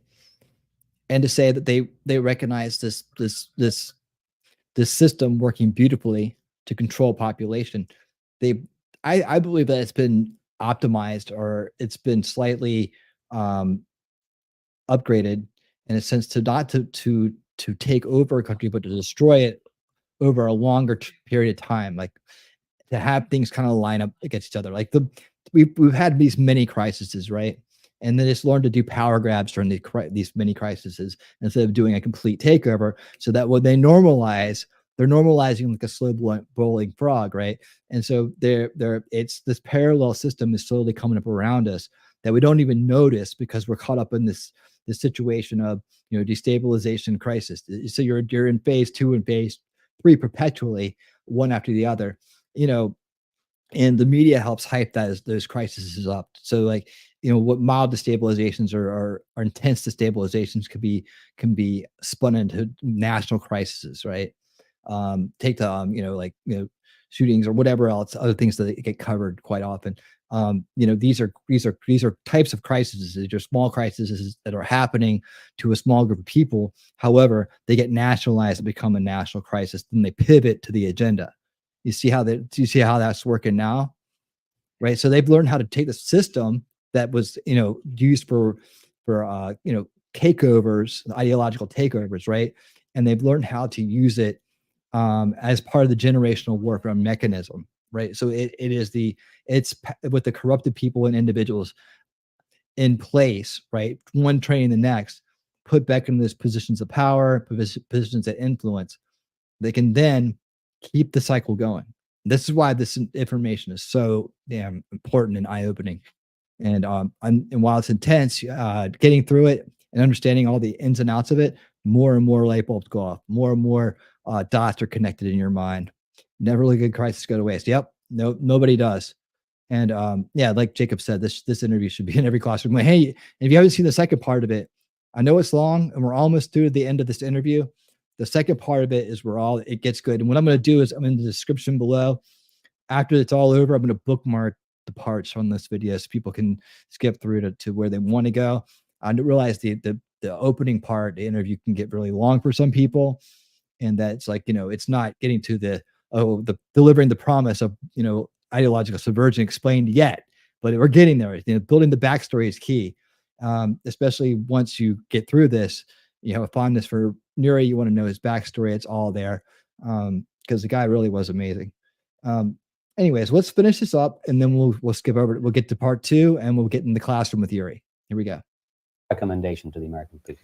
Well, the immediate thing that comes to my mind is, of course, there must be a very strong national effort to educate people in the spirit of real patriotism, number one. Number two, to explain them the real danger of socialist, communist, whatever, welfare state, big brother government. If people will fail to grasp the impending danger of that development, nothing ever can help United States. You may kiss goodbye to your freedom, including freedoms to homosexuals, to prison inmate. All these freedoms will vanish, evaporate in 5 seconds, including your precious lives. The second thing, the moment at least part of the United States population is convinced that the danger is real, they have to force their government. And I'm not talking about sending letters, signing petitions, and all this beautiful, noble activity. I'm talking about forcing United States government to stop aiding communism. Because there is no other problem more burning and urgent than to stop the Soviet military-industrial complex from destroying whatever is left of the free world. And it is very easy to do. No credits, no technology, no money, no political or diplomatic recognition, and of course, no such idiocy as grain deals to USSR. The Soviet people, 270 millions of Soviets, will be eternally thankful to you if you stop aiding a bunch of murderers who sit now in Kremlin and whom President Reagan respectfully calls government. They do not govern anything, least of all such complexity as the Soviet economy. So two very simple, maybe too simplistic answers or solutions, but nevertheless, they are the only solutions. Educate yourself, understand what's going on around you. You are not living at the time of peace. You are in a state of war, and you have precious little time to save yourself. You don't have much time, especially if you are talking about young generation. There's not much time left for convulsions to the beautiful disco music. Very soon it will go, just overnight. If we are talking about capitalists or wealthy businessmen, I think they are selling the rope on which they will hang very soon. So yeah, what he said educate, right? And we have to educate on a generational level, right? And remove the enablement. You see, see how a lot of this is baked into what I do, and without even remembering this exact part of it, right? When I put together what I put together, it was just there because I realized these were the only solutions that we had as far as long-term root cause issue resolution. Don't stop. If they cannot curb their unsettled desire for profit, and if they keep on trading with the monster of the Soviet communism, they are going to hang very soon. And they will pray to be killed, but unfortunately they will be sent to Alaska probably to manage industry of slaves. it's simplistic. I know it sounds unpleasant. I know Americans don't like to listen Yuri to knows things which something are about Alaska. unpleasant. But I have defected not to tell you the stories about such idiocies as microfilm, James Bond type espionage. This is garbage. You don't need any espionage anymore. I have come to talk about survival. It's a question of survival of this system. You may ask me, what is it in for me? Survival, obviously, because unlike, as I said, I am now in your boat. If we sing together, we will sing beautifully together. There is no other place on this planet to defect to. There you go. Part one. What did you guys think of that, huh? All right, so I'm gonna get the poll still going. I'm gonna leave it going in case we got some new people in here for the second part. Yeah, so there you go. Now you know all about Yuri, his background. A lot of things probably you wouldn't normally hear, get to know if you hadn't heard it from the horse himself. This is just a brief introduction to the concept of ideological subversion.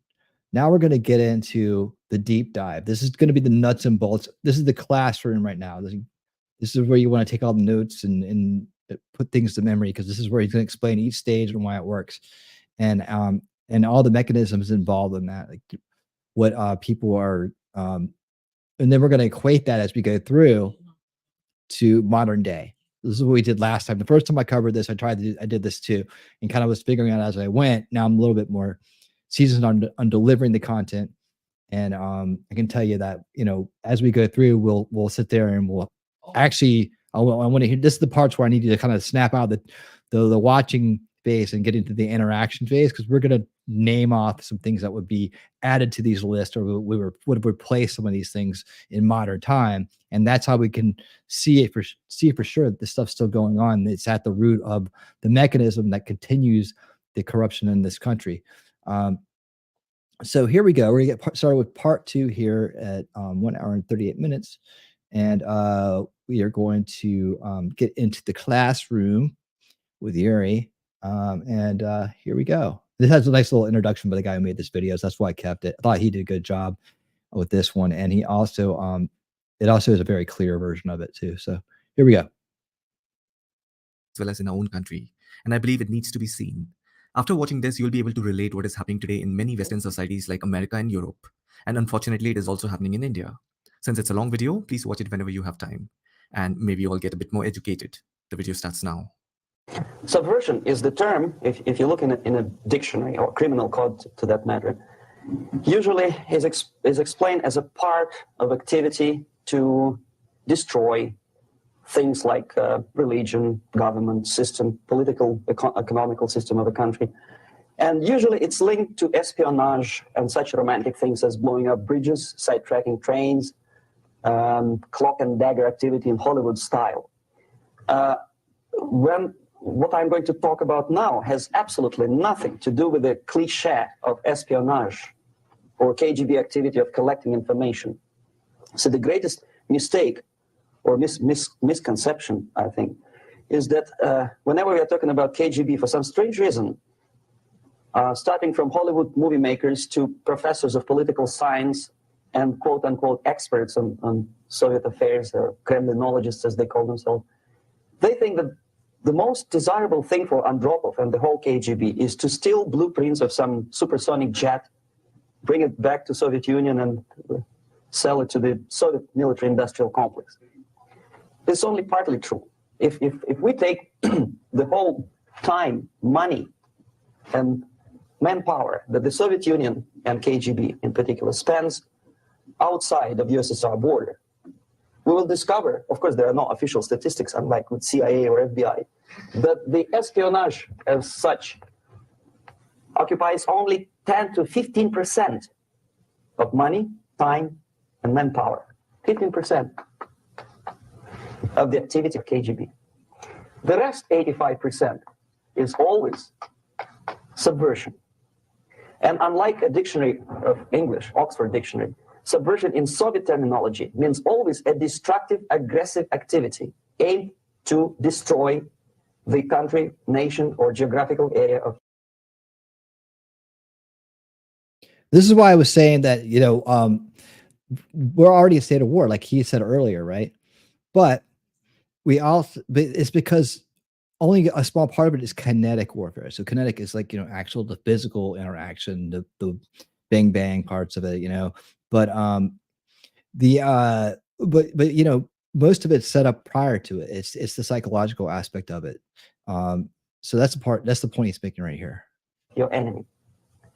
So there's no romantics in there, absolutely. No blowing up bridges, no microfilms in Coca-Cola cans, nothing of that sort. No James Bond nonsense.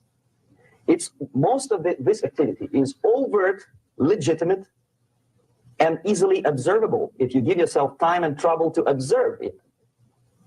But according to the law and law enforcement systems of the Western civilization, it's not a crime. Exactly because of misconception, manipulation of terms. We think that subverter is a person who is going to blow up our beautiful bridges. No, subverter is a student who comes for exchange, a diplomat, an actor, an artist, a journalist like myself was 10 years ago. Now, subversion is an activity which is a two-way traffic. You cannot subvert an enemy which doesn't want to be subverted. If you know history of Japan, for example, before 20th century, Japan was a closed society. The moment a foreign boat comes to the shores of Japan, the Imperial Japanese Army politely tells them to get lost. And if American salesman comes to the shore of Japan, let's say 60 or 70 years from now back, and says, oh, I have a very beautiful vacuum cleaner for you, with the good financing, he says, please leave us, we don't need your vacuum cleaner. If they don't leave, they shoot them to preserve their culture, ideology, traditions, values intact. You were not able to subvert Japan. You cannot subvert Soviet Union because the borders are closed. The media is censored by the government. The population is controlled by the KGB and internal police. With all the beautiful glossy pictures of Time magazine and Magazine America, which is published by the American embassy in Moscow, you cannot subvert Soviet citizens because the magazine never reaches Soviet citizens. It's collected from the newsstands and thrown to garbage can. Subversion can be only successful when the initiator, the actor, the agent of subversion has a responsive target. It's a two-way traffic. United States is a receptive target of subversion. There is no response similar to that one from United States to the Soviet Union. It stops halfway somewhere. It never reaches. So let's stop and take a look at this real quick. This is always, the charts in here are very interesting. So subverter, interaction, target, nation. So just put it into context, right? Uncontrollable growth of military industrial complex. Well, shoot, we know about that. Propaganda of peace, pacifism, communism is not an enemy, reduction on defense spending. So the tech aid and then credit monies, credits. Provoke local military conflicts, propaganda of national liberation wars, limited involvement doctrines of containment of communist expansion, half measures, that's used in Vietnam, economic aid to the nationalist movements. So it's kind of some self-perpetuating. We'll see what he has to say about it. Just here. The theory of subversion goes all the way back 2,500 years ago. The first human being who formulated the tactics of subversion was a Chinese philosopher by the name of Sun Tzu. 2,500 years BC. He was an advisor for several imperial courts in ancient China. And he said, after long meditation, that to implement state policy in a warlike manner, it's the most counterproductive, barbaric, and inefficient to fight on a battlefield. You know that war is continuation of state policy, right? So if you want successfully to implement your state policy and you start fighting, this is the most idiotic way to do it. The highest art of warfare is not to fight at all, but to subvert anything of value in the country of your enemy. Until such time that the perception of reality of your enemy is screwed up to such an extent that he does not perceive you as an enemy, and that your system, your civilization, and your ambitions look to your enemy as an alternative, if not desirable, then at least feasible. Better red than dead. That's the ultimate purpose, the final stage of subversion, after which you can simply take your enemy without a single shot being fired, if the subversion is successful. This is basically what subversion is. As you see, not a single mentioning of blowing up bridges. Of course, Sun Tzu didn't know about blowing up bridges. Maybe there were not that many bridges at that time. But the basics of subversion is being taught to every student of KGB school in USSR and to officers of military academies. I'm not sure if the same author is included in the list of reading for American officers, to say nothing about ordinary students of political science. I had difficulty to find the translation of Sun Tzu in a library of a university in Toronto and later on here in Los Angeles. But it's a book which is not available. It is forced to every student in USSR. Every student who is taught to be dealing further in his future career with foreigners. What subversion is? Basically, it consists of 4 periods, time-wise. If we start from here and go this way, time, right? This is the beginning point. The first stage of subversion is the process which is called, basically, demoralization. It says for itself what it is.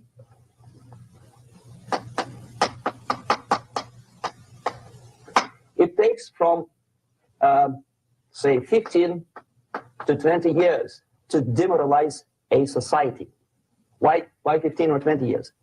This is the time sufficient to educate one generation of students or children. One generation, one lifetime span of a person, a human being, which is dedicated to study, to shaping up the outlook, ideology, personality. No more, no less. Usually it takes from 15 to 20 years. What it includes? It includes influencing, or by various methods, infiltration, propaganda methods, direct contacts, doesn't really matter. I will describe them later. Of various areas where public opinion is formulated or shaped. Religion, educational system, social life, administration, law enforcement system, military, of course, and labor and employer relations, economy, okay? 5 areas. I will not write them down because we will not have enough space.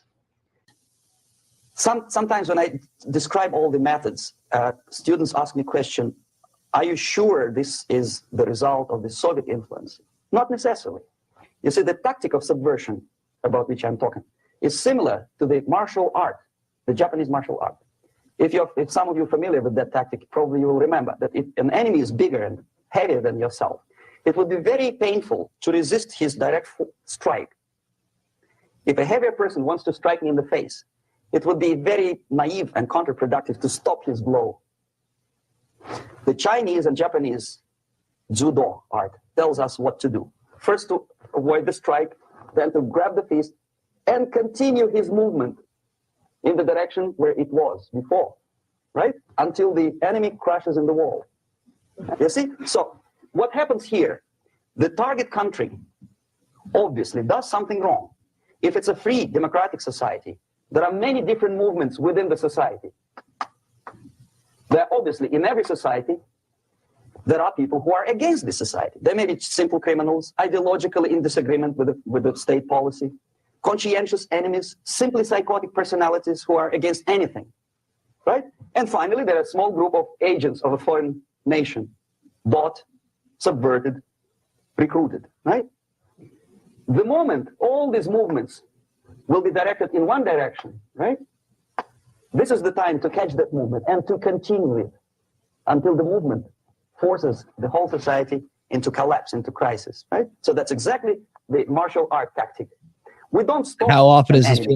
is this happening? Go. We help him to go in the direction we want them to go. Exactly.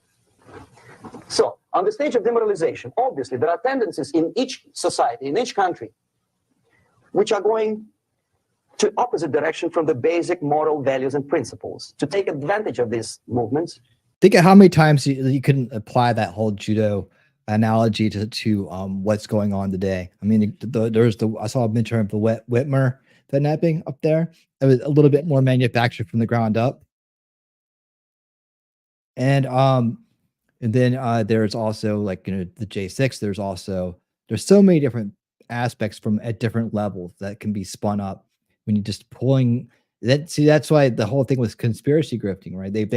They plant these deep-rooted kind of conspiracies that are based on hearsay or whatever like that. They get people highly involved in it, let them propagate it, let them get behind it. You got Drake and the whole military psyop or whatever, like, that was gonna, him and the Patriots were gonna had some kind of agreement. And then there's other people that believe it's with the aliens. It doesn't matter. They'll let you go in that direction. They'll pull you in that direction.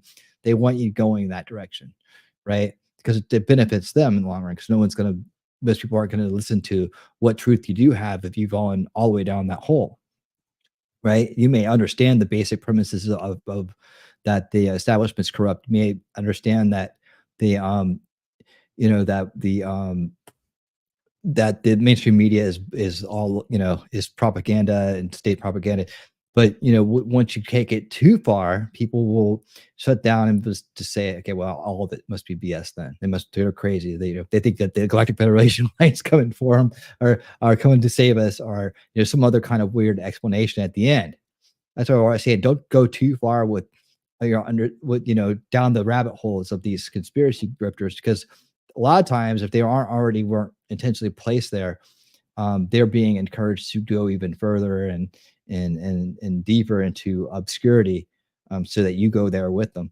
That's what we got to see through to the real threats, the ones that are sitting out in front of us, like the WEF and the UN and so on, and and what they're actually going to be doing, because they'll just spell it out for you, right? But they're wearing that from the face. They got the media behind them. They got politicians behind them. So they have no problem standing out in front of it and being like, yes, we're going to do this, and you're going to let us. It's almost like a insisted sale, if you will. But yeah, so that the whole idea of the judo, right? You can use that in a lot of different ways. It could also be for the first veil people that are currently locked into the establishment narrative. You can keep pulling them in that way too, by using anybody who resists it as the boogeyman, as the enemy, as the real threat to democracy, and all the other catchphrases that they use, right? So they're pulling them in a direction too that they want to go. And BLM, there's two groups that are being pulled. Exactly, right? They're being used as useful idiots, to stabilizers, and they just take them and they keep revving them up, giving them more funding, helping them out, getting them off of charges, having cops stand down, like whatever it takes, right? They got all those kind of like narrative scoping mechanisms in hand, but the people themselves have to be motivated. They have to be triggered into action. They have to believe what they're doing, so that they will follow through. They can actually be empowered to be as radicalized as possible. So yeah, think about the judo concept when you look around. Like, think about when you see these things, you hear about them. Think about if they're being pulled, right? If they're being pulled and they're being steered. Most of the times you will see it. It's actually there. So to capitalize on them is the main purpose of the originator of subversion. So we have religion, we have education, we have social life, we have power structure, we have labor relations, unions, and finally we have law and order. 1, 2, 3, 4, 5, 6. Okay, these are the areas of application of subversion. What it means exactly?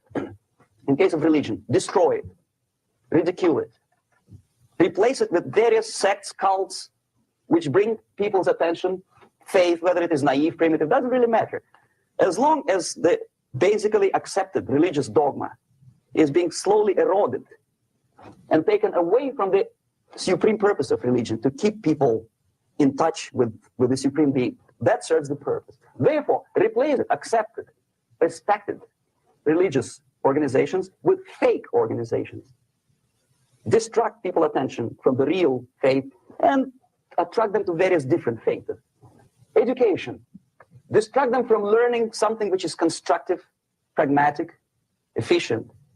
Instead of mathematics, physics, foreign languages, chemistry, teach them history of urban warfare, natural food, home economy, your sexuality, anything, as long as it takes you away, okay?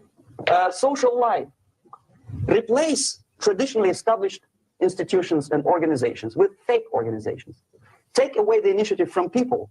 Take away the responsibility from naturally established links between individuals, group of individuals, and society at large, and replace them with artificially, bureaucratically controlled bodies. Instead of social life and friendship between neighbors, establish social workers institutions. The people who are on payroll of whom? Society? No, bureaucracy. The main concern of social workers is not your family, not you, not social relations between groups of people. The main concern is to get the paycheck from the government. What will be the result of their social work doesn't really matter. They can develop all kind of concepts to show to the government and to the people that they're useful. Okay, away from the natural links, power structure. Okay, the natural bodies of administration, which are traditionally either elected by people at large or appointed by elected leaders of society, are being actively substituted by artificial bodies. The bodies of people, groups of people whom nobody elected, never. As a matter of fact, most of the people don't like them at all, and yet they exist. One of such group is media. Who elected them? How come they have so much power, almost monopolistic power on your mind? They can rape your mind. But who elected them? How come they have a nerve to decide what is good and what is bad for the elected by you, president and his administration? Who the hell are they?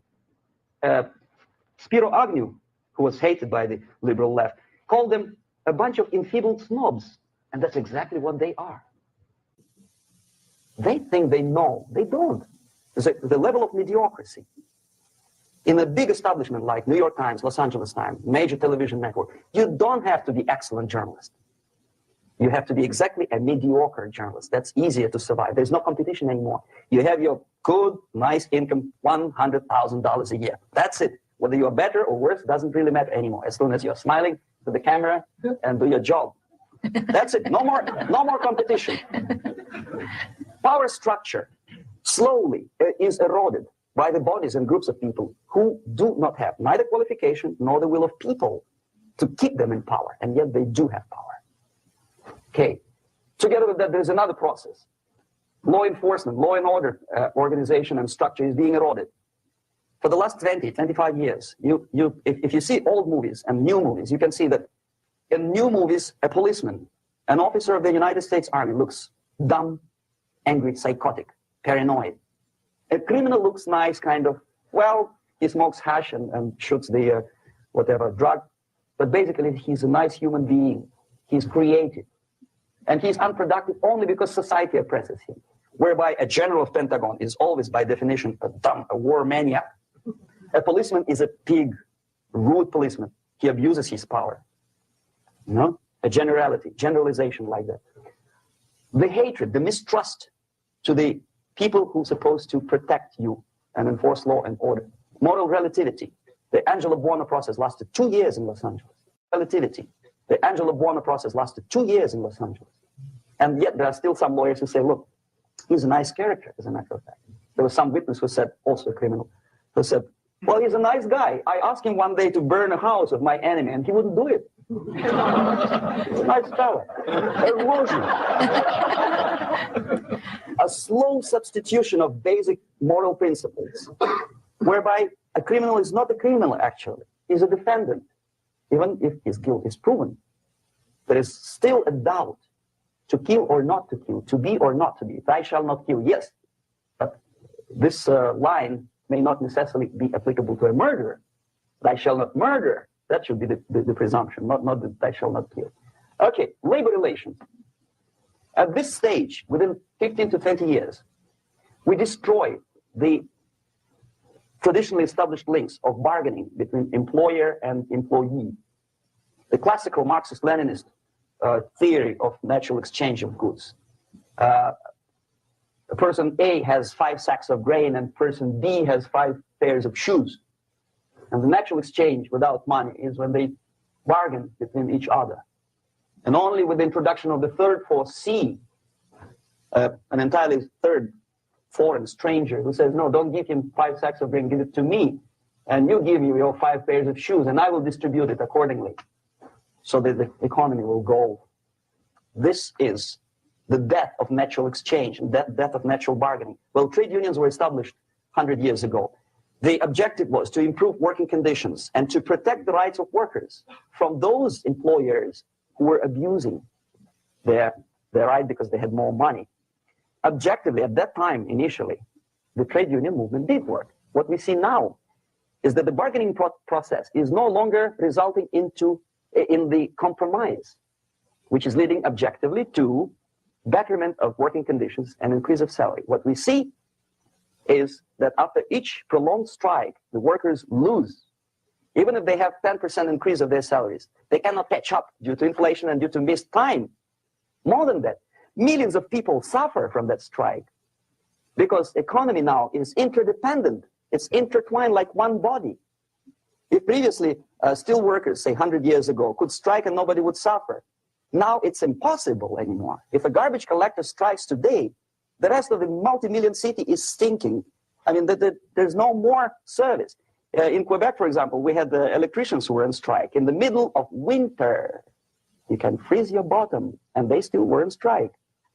Did they catch up with the salary? No, they lost. Who benefited? The leaders of trade unions. What is the motivation for strike? Improving of workers' condition? No, obviously it's not. Then what is it? Ideology. To prove to these capitalists and the obedient horde of workers like sheep follow these people, and they cannot disobey. Why? Because if they do, you know what happens to them? Pickets, murders, shooting truck drivers by picketers.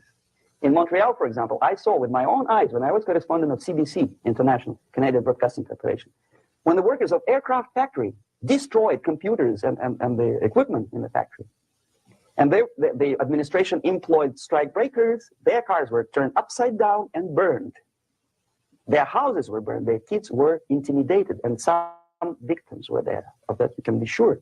Why? To improve conditions of workers? No. Ideology. Okay, so this is what happens, basically. It may or may not happen without the help of the Soviet Union. But the natural tendencies are being greatly taken advantage of and capitalized by the Soviet propaganda systems. How? Whenever trade union strikes, we have influx of propaganda, mass media, ideological dissemination. The workers' right, and we repeat it like parrots. Yes, workers' right. Whose rights? Workers? No. The only freedom of worker to sell his labor according to his own desire and will is taken away from him. By whom? By trade union boss.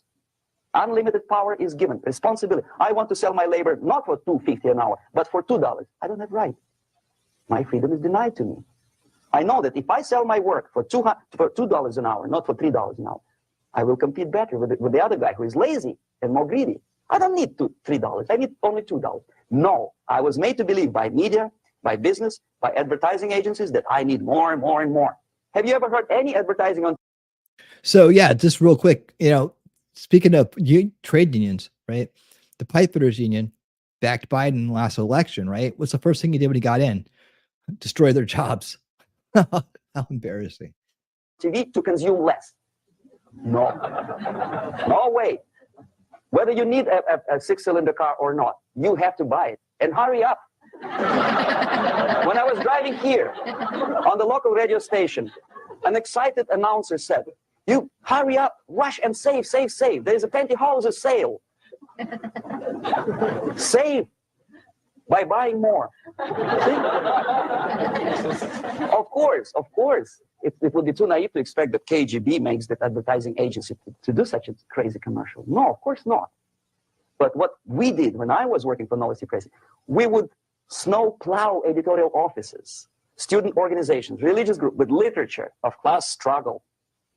If not directly Marxist-Leninist propaganda, then a propaganda of legitimate aspirations of working class, betterment of life, equality, mind you.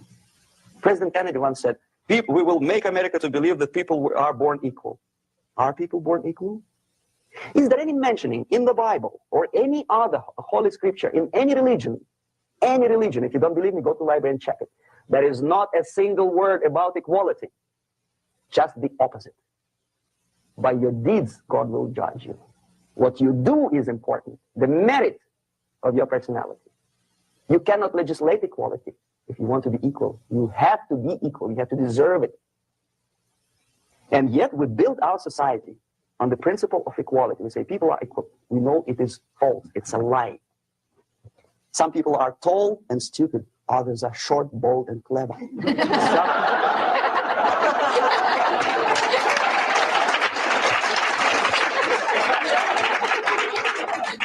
If we make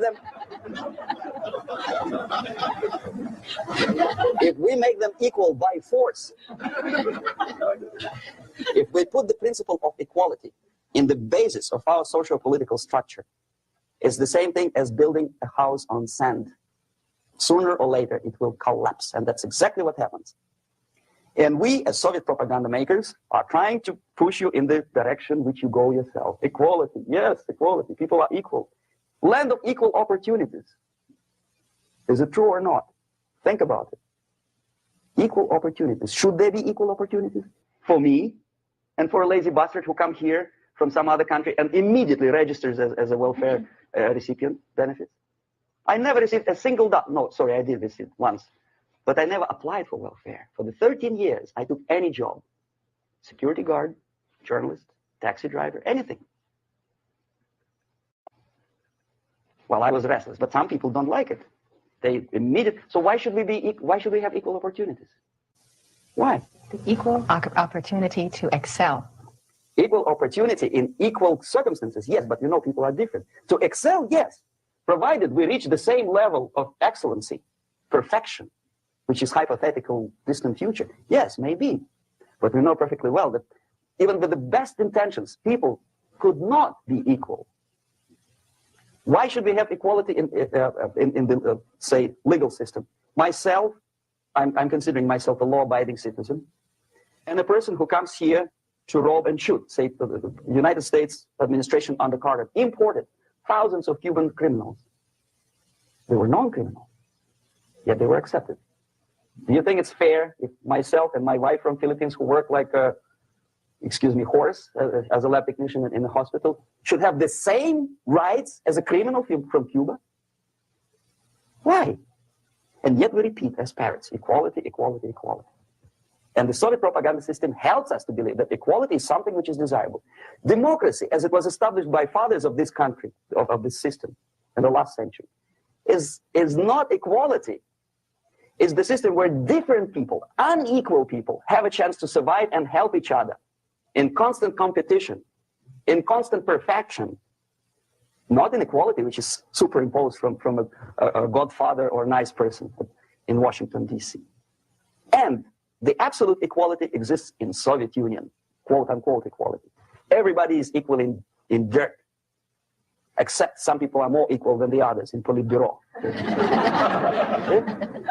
So the moment you bring a country to the point of almost total demoralization, when nothing works anymore, when you are not sure whether it is right or wrong, good and bad, but there's no division between evil and good, when even the leaders of church sometimes say, well, violence for the sake of justice, especially social justice, is justified in countries like Nicaragua, El Salvador, well, maybe Rhodesia, and we listen to them and say, yeah, probably Now here. It's true. Is it true? No, it is not true. Violence is not justified, especially for the sake of quote-unquote social justice introduced by Marxist-Leninists. That is my former colleagues from Novosti Press Agency. Okay, so we reached that point. The next step is destabilization.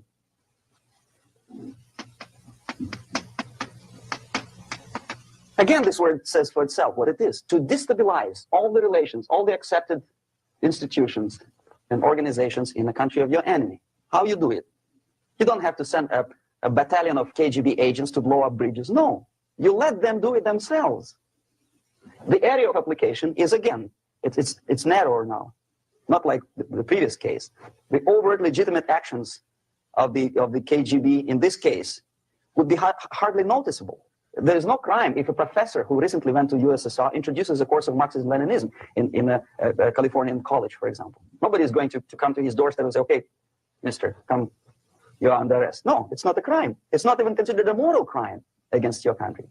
So the area of application here is narrowing down to economy, again, labor relations, right?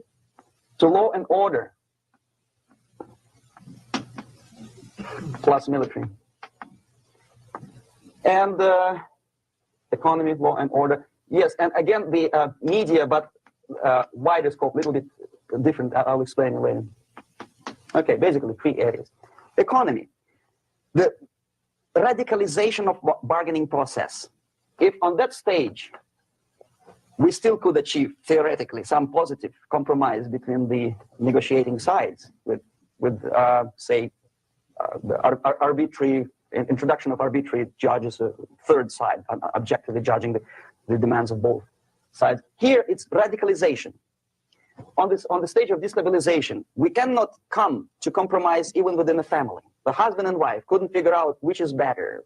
Husband wants his kids to eat at the table, and wife wants a child to roam around the room and drop food all over the floor. They cannot come to compromise unless they start a fight.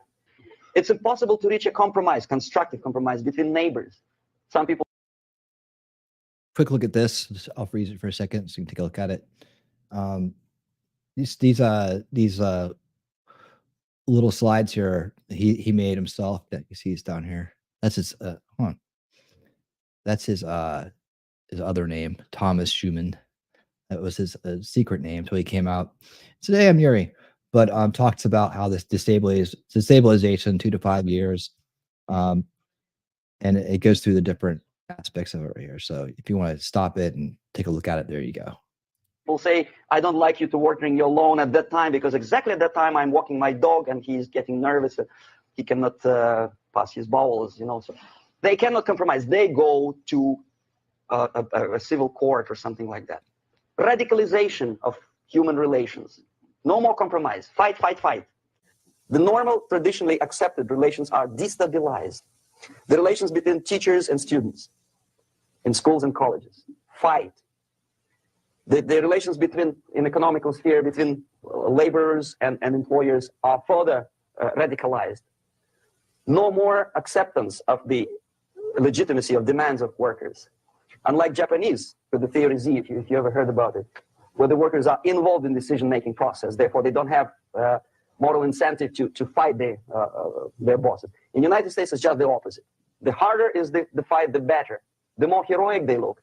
When the Greyhound network was on strike recently, the correspondents of local TV networks all over the United States were approaching the strikers and they say, oh, yes, we are doing something nice. They look like heroes and they were proud. There was some family, the husband was a bus driver. Now they decided in the protest against the bosses to camp somewhere in the forest. And they were presented to the audience as a heroic, nice people. You see? The violent clashes between passengers, picketers, and the strikers are presented as something normal. 10, 15, 20 years ago, we would be angry. Say, why so much hatred? Today we are not. We say, well, commonplace. Radicalization, militarization sometimes. As I explained on that stage, I took a step a little bit further. Shooting people. Okay, law and order now. Real quick, I'll add to this. Now we see how that they can, with the Fed, they can actually, in the economical standpoint, cause inflations, recessions, just through spending, through printing money, through other giving money away to different countries, foreign aid, I guess you would call it, and things like that, like how they can destabilize things, the economy. In fact, that's the kind of the quickest way they could do things to want to bring something to crisis, and just have a dollar collapse, and everything will go up in flames before we even have time to get the car back. Also, is pushed into the area where previously people settled their differences peacefully and legitimately. Now, we are getting with this court cases in the smallest irrelevant cases. We cannot solve our problems anymore. The society at large becomes more and more antagonistic between individuals, between groups of individuals, and the society at large. The media puts himself in the opposition to the society in general, at large, separate, alienated. Okay? On that stage, you remember I was talking a couple of hours ago about the sleepers. That's when the students from, say, United States, if they are trained in Lumumba University, or developing nations, that's the students I was dealing with, are being sent back from the Soviet Union here. Or if they were already in the United States, in the country, which is the object of subversion, they spring to action. The sleepers go up. They slept for 15 to 20 years. Now they become leaders of groups, preachers, I don't know, public figures. Prominently, they actively include themselves in the political process. All of a sudden, we see a homosexual. 15 years ago, he did his dirty job and nobody cared. Now he makes it a political issue. It's a political issue. He demands recognition, respect, human rights, and he rallies a large group of people. And there are violent clashes between him and police, his group, and ordinary people, no matter what. It's black against white, yellows against green, doesn't matter. Where's the video goes. As long as this group come into antagonistic clash, sometimes militantly, sometimes with firearms, that is destabilization process. The sleepers, many of whom are simply KGB agents, become leaders of the process of destabilization. Doesn't mean that Comrade Andropov sends Comrade Ivanov to the United States. The person who takes care is already here. He's a respected citizen of the United States. Yeah, it's a little bit distorted. Okay. Sometimes he gets money from various foundations for his legitimate struggle for, I don't know, human rights, women's rights, kid lib, prison lib, whatever. There are sympathetic Americans who donate their money to him. This stabilization process usually leads directly to the process of crisis. In case of developing nations, that's the area where I was active. The process starts. Hang on one second. Hang on one second. I think it continues to this. I have another version of this. Just let me pull it up. I'll get it queued up to the right spot. Hang in there. When the legitimate bodies of power, the social structure collapses, it cannot function anymore. So instead, we have artificial body injected into society, such as non-elected committees. You remember I was talking about them here. Social workers who are not elected by people, media who are self-appointed rulers of your opinion, some strange groups which claim that they know how to lead society forward. Okay, real quick, and I will I'll switch this out. All right. Just take 1 second, and we're back at it. This is actually the original video I watched it on. The social structure collapses. It cannot function anymore. So instead, we have artificial body injected into society, such as non-elected committees. You remember I was talking about them here. Social workers who are not elected by people, media who are self-appointed rulers of your opinion, some strange groups which claim the political issue. It's a political issue. He demands recognition. There we go. Now they become leaders of groups, preachers.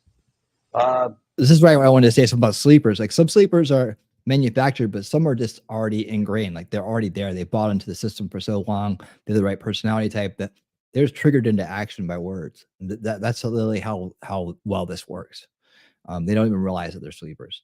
They're already beholden to the establishment, and they come out ready to serve. That's how they got it. That's they fell for it that hard, and that's the way that their life worked out. But then, of course, there are some that are actively agents that would have come back through, right? So, and then take that into consideration as far as like what are the common threats today? Not necessarily just the old Soviet Union, but the West, China, other places around the world, right? That want to still be able to continue this practice and still affect the one bastion of freedom on the planet. This country, they want to bring it down. That's the whole point of it, because it has been so strong, successful. This freedom experiment that we've done here in this country has led to the greatest prosperity. And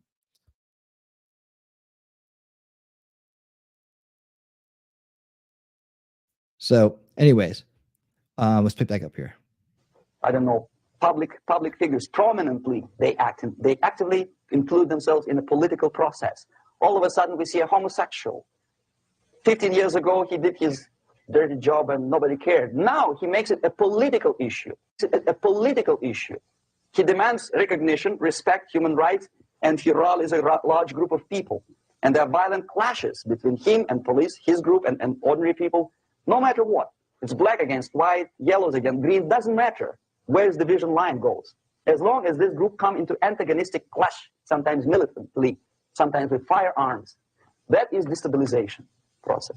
The sleepers, many of whom are simply KGB agents, become leaders of the process of destabilization. Doesn't mean that Comrade Andropov sends Comrade Ivanov to the United States. The person who takes care is already here. He's a respected citizen of the United States. Sometimes he gets money from various foundations for his legitimate struggle for, I don't know, human rights, women's rights, kid lib, prison lib, whatever. There are sympathetic Americans who donate their money to him. This stabilization process usually leads directly to the process of crisis. In case of developing nations, that's the area where I was active. The process starts when the legitimate bodies of power, the social structure collapse, it cannot function anymore. So instead, we have artificial body injected into society, such as non-elected committees. You remember I was talking about them here. Social workers who are not elected by people, media who are self-appointed rulers of your opinion, some strange groups which claim that they know how to lead society forward. They don't usually. All they care is how to collect donations and sell their own concocted ideology, mixture of religion and ideology. Here, we have all this artificial body claiming power. If the power is denied to them, they take it by force. In case of Iran, for example, all of a sudden we have revolutionary committees. What kind of revolution? There was no revolution yet, and yet they had the committees. They were taking power of judgment. They had the power of execution. They had the power of legislation, and that they had the power of judicial. All of them combined in one person, who is half-baked intellectual, sometimes graduated from Harvard University or Berkeley. He comes back to his country and he thinks that he knows the answer to all the social, economical problems. Okay? Crisis is when society cannot function any more productively. It collapses, obviously. That's the word for crisis. So therefore, the population at large is looking for a savior. The religious groups are expecting a messiah to come. The workers say, we have family to feed. Let's have a strong government, maybe socialist government, centralized. When somebody put the employers on their place and let us work. We are sick and tired of going to strike and missing overtime and all that stuff. We need some strong man, strong government, a leader, a savior is needed. Population is sick and tired already. And here we are. We have a savior. Either a foreign nation comes in, or the local group of leftists, Marxists, no matter what they call themselves, Sandinista, a reverend, globalist of some sort, Bishop Muzureva, like in Zimbabwe, doesn't matter. A savior comes and says, I will lead you. So we have two alternatives here. Civil war and invasion. Okay? See how it goes? Civil war, we know what it is. Lebanon is the best example. The civil war, which was artificially implanted in Lebanon by injection of force of PLO, Palestinian Liberation Organization. Invasion. It was a kinetic, right? And kinetic. And like I said, I think that this process has been optimized and adapted to the day in part as, and they don't do a deliberate 3-generation strategy and then say, okay, we're in, that they more slow boil it. And then ideas of civil war and invasion, we got both of these going on, right? Think about it. It's just a softer version that we're dealing with today. It's not it doesn't, it's adapted for the times and the technology.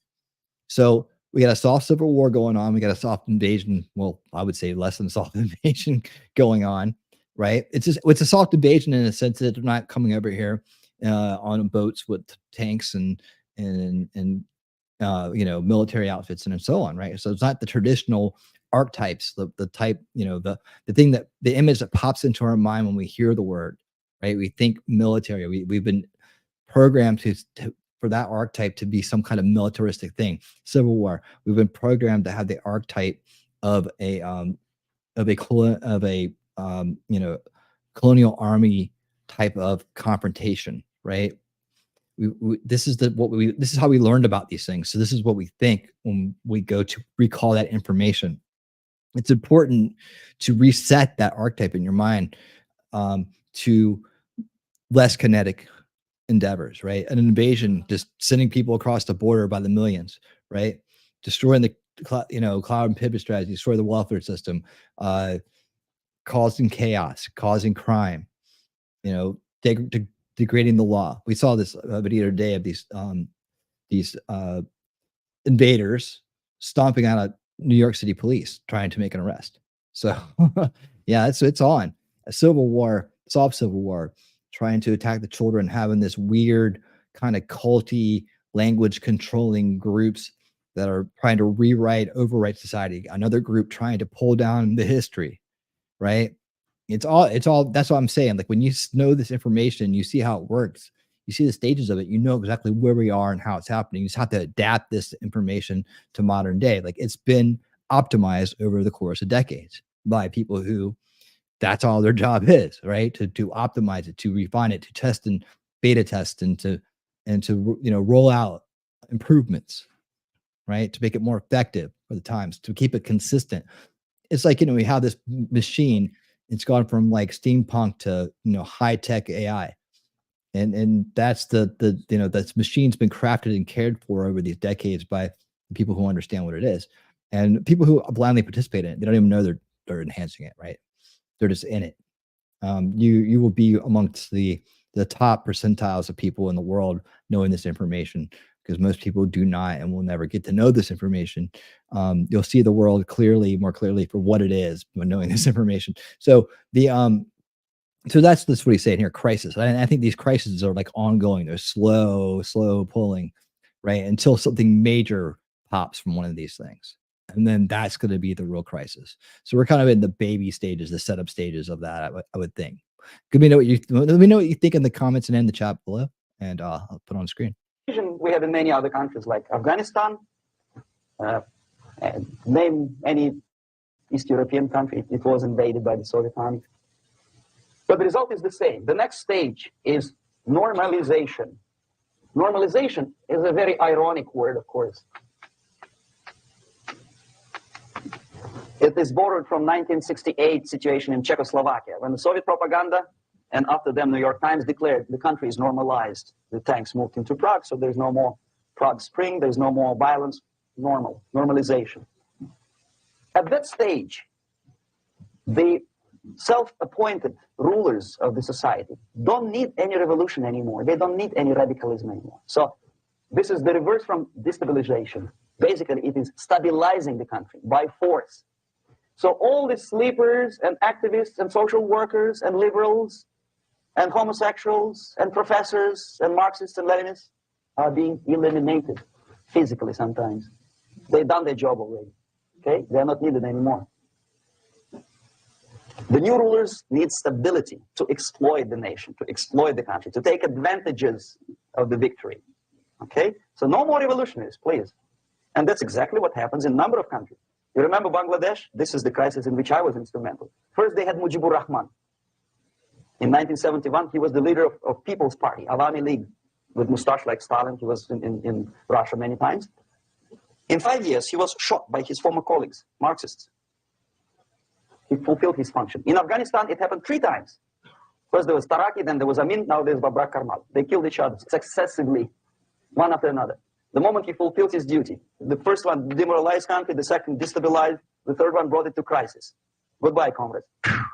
Babrak Karmal comes from Moscow and put him into the seat of power. Same thing happened in Grenada recently. Maurice Bishop, Marxist, was killed by Austin, what's his name, General something, who was also a Marxist. Right? So no more revolutions, please. Normalization now. From now on, no more strikes, no more homosexuals, no more women lead, no more kid lead, no more lead, period. A good, solid democratic proletarian freedom. That's it. Now, to reverse this process takes enormous effort. When today, United States had to invade Grenada to reverse the process of subversion. Some people say, boy, this is not good, it's not kosher to invade the beautiful country, island of Grenada. Well, why didn't you stop the process here when Grenada was just approached by leftists? Why not to prevent Maurice Bishop to come in power in the first place? Did Grenadians want him? Very questionable. They didn't know who was Maurice Bishop in the first place. He came to power by coup d'etat himself. Okay? No, we let the situation develop further and further and further until the crisis and normalization very soon. And then the United States decided to invade country, discovering that the country was absolutely a military base for the Soviet Union. Of course, it's a drastic measure. Of course, it's a pity that Marine Corps had to lose, what, 17 lives? Very bad. Why not to stop the process before it comes to crisis? Oh, no, intellectuals will not let you. It's interference into domestic affairs. They're very careful not to let American administration to interfere in domestic affairs of Latin American countries. They don't mind Soviet Union interfere in these affairs. Okay. So to reverse this process from here, it takes only and always military force. No other force on earth can reverse this process at this point. At this point, it does not take military invasion of the United States Army. It takes strong action, like in Chile, a CIA covert involvement to prevent the savior from outside to come into power and to stabilize country before it erupts into civil war. Country before it erupts into civil war. Okay? Support the right-wing conservative forces. By money, by crooks or love, doesn't matter. Stabilize the country. Don't let the crisis develop into civil war or invasion. Oh no, your liberals will say it's against the law. The Congress will not appropriate money for covert actions of CIA. Why not? Should we wait till the normalization come and Soviet tanks land in Los Angeles airport? Now, at that point, at the point of destabilization, also the process could be reversed. Again, easily than this. No CIA involvement at this point. You know what it takes here? Restriction of some liberties for small groups which are self-declared enemies of the society. As simple as that. Oh no, the media and liberals will tell you this is against the American Constitution. How can we, by force, deny the civil rights to criminals, for example? It's not good. Okay? So we allow them to, okay, if you allow the criminals to have civil rights, go on and bring the country to the crisis. This is a bloodless way to do. Curb the rights. I mean, not to put them in prison. No, I'm not talking about putting all the gays from San Francisco in the concentration camp. Do not allow them to take political force. Do not elect them to the seats of power, whether it is municipality level, state level, or federal level. It has to be beaten in the heads of American voters that a person like that in the seats of power is an enemy. Do not be afraid of this word. It is an enemy. If he is not an enemy here, he will be here. Later on, he will be shot, of course. But at this point, he is an enemy. Okay? You are doing great service by denying him a right to capitalize on his own crazy ideas and become a powerful man, a man who uses the seat of power. Restriction of certain freedoms and permissiveness at that point would prevent sliding into crisis and probably will return the process of destabilization. To curb unlimited power, monopolistic power of trade unions here at that point would save economy from collapsing. To introduce a law to stop private companies of raping public opinion's mind in the direction of consumerism. No company must have a right to force you into buying more unless you want it. There must be a law. You want to advertise your car? Okay. But not a single mentioning of buying it now and saving money. It must be against the law to force people to consume more. Self-restraint.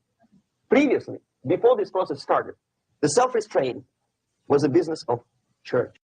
FYI, you can always go back and check out Old School Watch Party Sundays. We did the Century of Self, which kind of breaks down that whole idea he just went over about the consumer and society, where it came from, how it was developed, how it was implemented, what was the rationales behind it. It was very much architected. So the Century of Self You can see it on Old School Watch Party Sundays with myself and Shelly. That's Talking Trash and Truth. There's a 4-part series, and there's some cool movies after each episode. So have fun with that. They're all over on Rumble and on X. Religion. Because our preachers, the fathers of church, would tell us material values are good, but it's not the prime function of human being. Because you have to live with something. Obviously, the design for our life is not to consume more deodorants. There must be something greater. If such a complicated instrument as human body was created, obviously there must be some higher purpose for that. And it's very easy to avoid destabilization by denying the greedy companies one little freedom, one little liberty, forcing you into turning yourself into processors of unwanted products and goods. They turn you into machines, like the worm who there's inlet and outlet. So, and how long an average appliance lasts these days? Less than a year. Why? Where's workmanship? Well, we want you to buy them.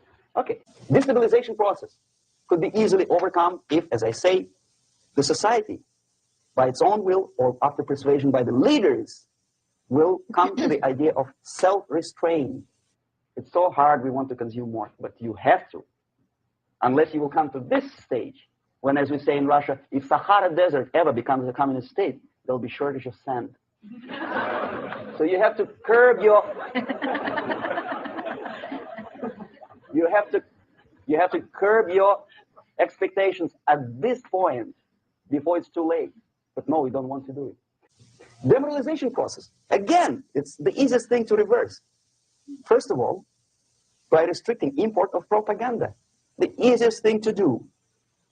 Unlimited, unrestrained import of Soviet literature, Soviet journalists, giving Soviet propaganda and ideological agitators equal time on American TV networks. It has to be stopped. And it's easier. They won't be offended, mind you. As a matter of fact, they will respect America more. But when my former colleague Vladimir Posner appears on Nightline, and Ted Koppel asks him, well, Vladimir, what do you think about this and that? What can he think? He is an instrument of propaganda. He thinks what Comrade Andropov tells me to think. He's just a nice, articulate mouthpiece of the Soviet subversion system. And Ted Koppel makes you believe that my friend Vladimir Posner thinks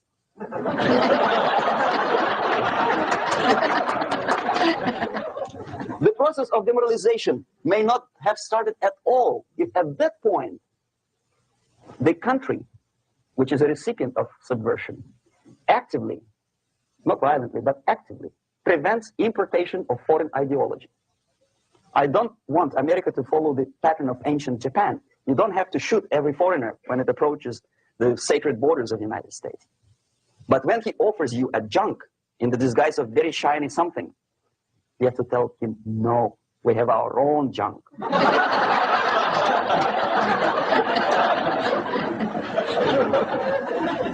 If at that point the society is strong, brave, and conscientious enough to stop importation of ideas which are foreign, then the whole chain of events could be prevented. Recently, I've been to the Philippines, and I was shocked how in big cities like Manila, children listen to deafening music. A melodious nation with long traditions of good, nice ethnic music, introduced by Spanish long time ago, maybe 2 centuries, 3 centuries ago, I don't remember how. All of a sudden, listen to musical garbage, blasting their radios at full blast, at full volume. Why? In India, I spent many years watching the reactions of Indians walking out of movie theaters after seeing Hollywood production. They couldn't figure out why Americans are so wasteful. They smash their cars, their shiny cars every 5 minutes. How come they shoot each other for $500,000? Is it true that they're so obsessed with sex? Can you imagine showing a movie where each 5 minutes there's a copulation on the screen to a country like India with long tradition of respect to these private matters, or to Pakistan? And United States expect these people to respect you? No way. Oh yes, they will see the movie. They'll pay 5 rupees to see that garbage. But they walk out and will tell their kids, don't. respect Americans. Don't be like Americans. See? So the process of demoralization could be stopped right here, both as an expert and as an impert. And that takes one step, one very important thing to do. You don't have to expel all the KGB agents from Washington, D.C. And say in modern terms, what we're talking about here on the channel with solution culture is just that. It's stopping the demoralization process by removing the enablement of it, by putting countermeasures into the education, you know, like teaching the trivia, right? Teaching kids how to detect logical fallacies so that they can't be sold a line of shit. Repairing history, right? So that we don't have, there's no wedges to be driven. These type of solutions, these are the types we're talking about now that would stop the demoralization process. And that's on another part of what we do here is solution culture and looking at the long-term fixes for the long-term issues. The most difficult and at the same time the simplest answer to the subversion is to start it here and even before, by bringing back the society to religion, something that you cannot touch and eat and put on yourself, but something that rules society and makes it move and preserve it. A Soviet scientist, Shafarevich, who has nothing to do with religion, he is a computer scientist, did a very intensive research on the history of socialist countries. He calls socialist or communist any country with a centralized economy and a pyramidal style of power structure.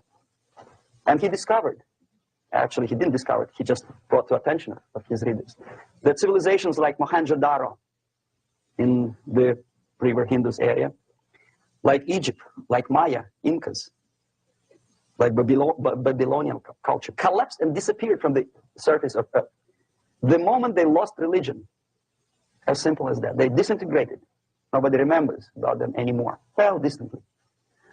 So, the ideas are moving society and keeping mankind as a society of human beings, intelligent, moral agents of God.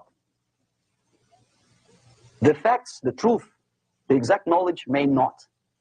All the sophisticated technology and computers will not prevent society from disintegrating and eventually dying out. Have you ever met a person who would sacrifice his life, freedom, for the truth like that? This is truth. I never met a person who said, this is truth and I'm ready to shoot me. To defend the truth, right? But millions sacrifice their life, freedom, comfort, everything for things like God, like Jesus Christ. It's an honor. Some martyrs in the Soviet concentration camp died. And they died in peace, unlike those who shouted, long live Stalin, knowing perfectly well that he may not live long. Something which is not material moves society and helps it to survive. And the other way around, the moment we turn into 2 by 2 is 4 and make it a guiding principle of our life, our existence, we die. Even though this is true, and this we cannot prove. We only can feel and have faith in it. So the answer to ideological subversion, strangely enough, is very simple. You don't have to shoot people, you don't have to aim missiles and Pershings and cruise missiles at Andropov's headquarters. You simply have to have faith and prevent subversion. In other words, not to be a victim of subversion. Don't try to be a person who in judo is trying to smash your enemy and being caught by your hand. Don't strike like that. Strike with the power of your spirit and moral superiority.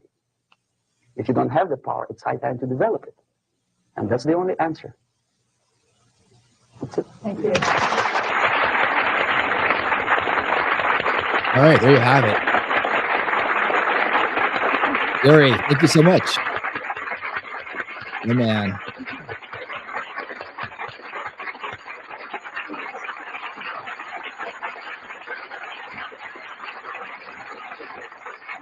Take a bow, Yuri.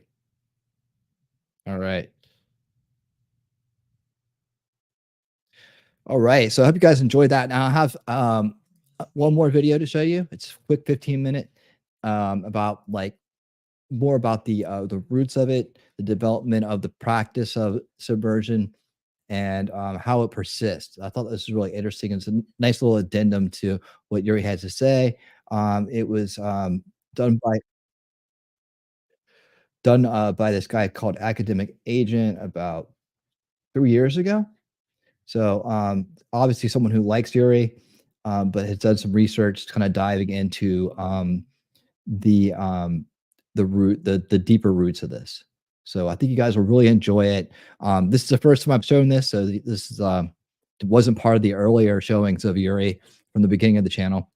Let's see, yeah, here we go. So this will be some new material for those who saw it before, and I hope you enjoy it.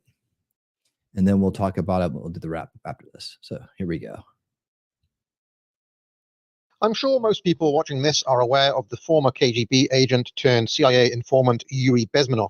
In the 1980s, Bezmenov went around the USA, speaking mostly to conservative groups about how the USA had been infiltrated with communist agents sent from Moscow. When many people started to pay attention to what was going on in politics on YouTube a few years back, many of his interviews and lectures went viral. And for a lot of people, this was one of their first steps to having their eyes opened. He describes a 4-stage process of demoralization, destabilization, crisis, and normalization, a deliberate Soviet attempt at infiltration and subversion. Now, many aspects of this story are true, but I'm afraid that there are some details old Yuri left out. And besides, you've got to ask yourself, how is it that you've heard of this guy? How is it that millions of people have watched Yuri Bezmenov videos here on YouTube? Why is it, as I pointed out a couple of months ago, that Yuri has been mainstreamed? Well, I'm going to answer some of those questions shortly, but first, let's take a quick break. If you like Academic Agent's content on this channel, sign up for a course on the Academic Agents, your econ. I will excuse, by which I mean, if I do so. Okay, so what's wrong with the story Yuri Bezmenov tells? I will explain. But before I do so, let me note that in this video, I'm going to be using very mainstream sources, by which I mean left-wing journals and Wikipedia entries, in order to show that there is no aspect of what I'm telling you that could be described as conspiracy theory. This is all completely open information, freely available to anyone with access to Google. Okay, with that noted, the problem with Yuri's narrative is that the ultimate source of the demoralization program he describes was not Moscow, but Frankfurt, and specifically the Frankfurt School, which I'm sure you have heard of. It included a group of radical thinkers, including Theodore Adorno.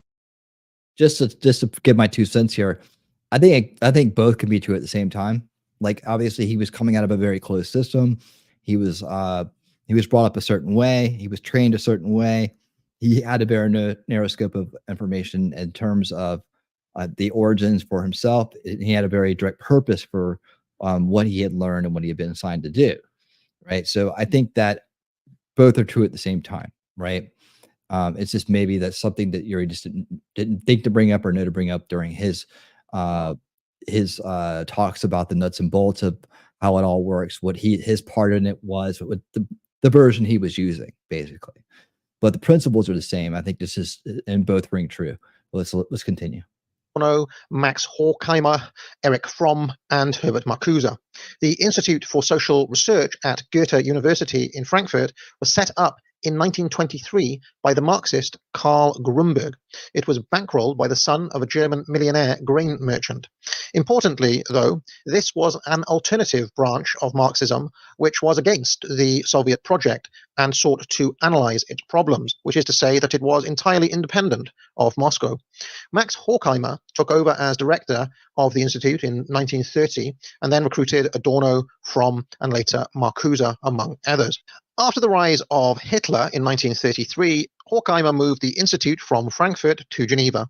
Erich Fromm went on a trip to the United States around this time, where he persuaded Columbia University, based in New York, to grant the Institute for Social Research refuge while Germany was under Nazi rule. And so the Frankfurt School new home from 1935 was New York City.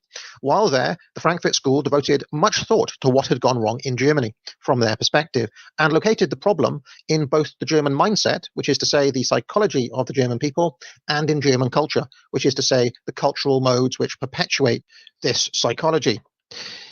Anti-Semitism, for example, was diagnosed as a pathology, a symptom of the authoritarian personality type.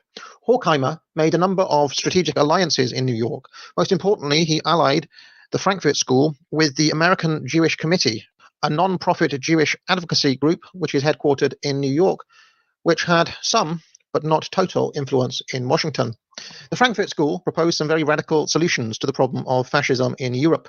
As early as 1941, Horkheimer had drawn up plans for nothing less than the total re-education of the German people, the aims of which were, quote, the mental transformation of the German human being, culture, and society towards democracy, morality, which respects human dignity, and the world. In 1942, Herbert Marcuse started working directly for the Office of Strategic Services, which was the predecessor organization of the CIA. Now, I should be clear here, this is not to suggest that the Frankfurt School or Marcuse were directly in charge of running US government policy or anything like it. A country like the USA is big and complex. The government is not a monolith. It has different networks and different nodes of power. For example, for almost the entirety of his time working for the government, Marcuse was under surveillance by the FBI under suspicion of being a communist infiltrator. And in fact, this dynamic of these Frankfurt School thinkers operating in the US government at the same time that the Red Scare was going on is a source of much confusion. But all of this should be made much clearer in your own mind if you see the Frankfurt School thinkers as the new left, entirely independent of and even against Moscow and the Soviet Union, who are the old left. As Marcuse and others, such as Franz Neumann and Otto Kirchheimer, joined the Office of Strategic Services in Washington, D.C., Horkheimer and Adorno relocated to California. Horkheimer had been appointed as director of the scientific division of the American Jewish Committee, and it was in this capacity he started his 5 studies in prejudice and the aforementioned research into the authoritarian personality type. When the Second World War ended, the Allied powers embarked on a program called denazification, a vast propaganda effort essentially to convert the German population from supporting Nazism to supporting liberal democracy in the case of West Germany, and to supporting socialism or communism in the case of East Germany. The administration for this program was divided into 4 zones, one under the Americans, one under the British, one under the Soviets, and one under the French. This is significant because we can see side by side how the denazification effort, as directed by Washington and Moscow respectively, were applied. Note that Horkheimer's plan to completely re-educate and remold the German mindset from the ground up, or I should say from the top down, was here effectively adopted as the official policy of the US federal government. In order to achieve their aims, General Eisenhower set up the Institute on Re-Education of the Axis countries, stating, only an inflexible long-term occupation authority will be able to lead the Germans to a fundamental revision of their recent political philosophy. This was under the auspices of the Psychological Warfare Division of the Supreme Headquarters Allied Expeditionary Force. Now, if the phrase psychological warfare sounds familiar to you, perhaps it is because our old friend Yuri Bezmenov uses it to describe the 4-stage process of demoralization and subversion. Now, in practice, the Americans faced 2 quite separate problems here. The first was the very practical problem that if they arrested anyone who would work for the Nazi Party or the German government in any capacity at all, it would result in having to process over 35 million people. The second was the more intangible issue of the everyday thoughts and beliefs of the German people. The logistical nightmare of the first problem led the US Army to declare that most German people had simply been brainwashed by Nazi propaganda. So efforts were intensified on the second problem. The US Army seized 37 German newspapers, 6 radio stations, 314 theaters, 642 cinemas, 101 magazines, 237 book publishers, and 7,384 book dealers and printers. Over 30,000 books were banned. All copies of these books were confiscated and destroyed. The representative of the military directorate admitted that the order was in principle no different from the Nazi book burnings. Remember, always accuse your enemy of that which you are guilty yourself. Now, although in the short term only high-ranking Nazis were individually punished, and most Germans were not, under the logic that they had been brainwashed, in the longer term, the official policy of the American denazification program was to get Germans to accept collective responsibility for what had happened, including posters which showed atrocities and said things like, "This is your fault," and "These atrocities, your fault." And this is chiefly where the Frankfurt School's work on fascism being some sort of inborn psychological trait of the German mindset started to take root as official policy. In Fascism, the Career of a Concept, Paul Gottfried chronicles how the definition of fascism, or the authoritarian personality type, expanded far beyond the specific atrocities of the Nazis and came to be seen as something endemic in German culture and history as a whole, even going so far as to implicate Christianity itself. Sidney Bernstein, the chief of the Psychological Warfare Division in 1946, said, The aim of this program was to shake and humiliate the Germans and prove to them, beyond any possible challenge, that these German crimes against humanity were committed and that the German people, and not just the Nazis and the SS, bore responsibility. In fact, America forced Germany through all 4 stages of the process that Yuri Bezmenov describes, and by the 1970s had been largely successful. Certainly, if you look at Germany today, you can see just how successful they were. I think it's notable that most of the support for the AfD, for example, which is the far-right group, or the so-called far-right group in Germany, is in East Germany, not in West Germany. In contrast, the Soviets, in their denazification efforts, did practically none of this. They were much more brutal and much less sophisticated in their methods, simply sending former Nazis to the Gulag, and their propaganda efforts were focused much more squarely on getting Germans to accept socialism and remove anti-socialist sentiment, rather than to renounce their entire history and culture and accept responsibility collectively for Nazi atrocities. You can see how different the approach was from the American effort, just from these few details. Now, at the top level, successive American governments came to lose interest in the denazification program as they became more embroiled in the Cold War. In 1949, Horkheimer and Adorno returned to Frankfurt and re-established the Institute of Social Research. Around this time, the US formally handed over control of the process to the Germans, who would now be responsible for their own re-education. Now, it strikes me that since this time, since 1949, 1950, the institutions and processes that were set up in the direct aftermath of World War II continued largely unchecked. The definition of fascism didn't stop with the German people or with German culture. Over time, it expanded to include European culture as a whole, British culture, and indeed American culture. No one person needed to be in charge of this. It worked almost by itself. As Frankfurt School type thought came to dominate Western universities in the 1960s and onward, not as the result of infiltration from Moscow, but as a form of continuation from systems, institutions, and programs that had been set up by the Frankfurt School and their allies in the 1940s. If the original sin of the Germans was to be the Holocaust, each other country would find its own original sin. In Britain, it was the empire and colonialism. In America, it was slavery and racism. Now, in 2020, all of these things have coalesced into one unifying concept called whiteness. And for the re-education program finally to be completed, of course, the symbols of these things must be destroyed, or else the new mindset cannot take root.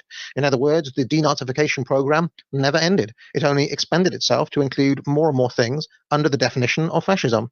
That's why Antifa see themselves as fighting fascism. So now you know what Yuri didn't tell you. If you like. Interesting take, huh? This kind of, I thought that as a continuation, not really a knock on Yuri or what he had to say. He did say that all the things he was talking about was true. Just a different perspective, like kind of like more behind the scenes, some other players involved, some other history involved in it as well. So I thought it was a nice addendum to it, and I don't think it takes anything away from Yuri whatsoever, just because it says what he didn't tell you. It's like what he forgot to mention. But anyways, take it for what it is and what you think. So yeah, there you have it, man. Yuri Bezmenov, triumphant return to the channel. Always a blast watching the interview in the classrooms and going back over the stuff again. Hopefully, you guys are feeling the same way I did the first time I watched it, or you're having that a lot of aha moments, a lot of moments of clarity, and you're kind of like, wow, this shit is all around us and it's been here the whole time. It really makes you realize that you were born into it, right? You were born into this thing. It didn't just happen, overnight. How things are turning out now, it's been a progression of things throughout. But also kind of sets you free too a little bit and lets you it helps you realize that you were born into it, but it didn't have to be. You don't have to go out that way either. That you can be beyond it, and you can see more and more where the real offenders are coming from and how they operate, right? So that makes you more resistant as you go. It makes you stronger as you go. It makes you more capable within this little world they've created for us here. And also hopeful, I think, that when more and more people understand this, that it's less and less it's going to work, the more people are going to be open to solutions, long-term solutions, and correcting a lot of the institutions that we have today from these practices. and thinking about it, the only way to really maintain freedom and fight this type of attack is through some of the things we talk about in solution culture, like generationally repairing our thinking process, giving us back the omitted parts of history, but also giving us tools to work with, like logic and many of the other things that we have listed on the board. What was the other one that we recently added? Let's see. It was MLS who helped us to add this. I liked it a lot. Let's see. Where is it at? Oh, yes. The Socratic method. Yeah. That reteaching the philosophy of liberty, like Ron Paul went around and did for 2 terms, trying to, for an 8-year period, trying to run for president. That helped a lot of people realize what the country was supposed to be. And that's an eye opener as well. Well, really, we're supposed to be that way, but we're this way, and so on. Oh man, thank you, Wolfram. $5 super chat. Thank you, Gwen, and keep it up. Oh man, I appreciate that, Wolfram. I really do. Thank you so much, man. And I appreciate you being here for along for the entire ride tonight. Here is your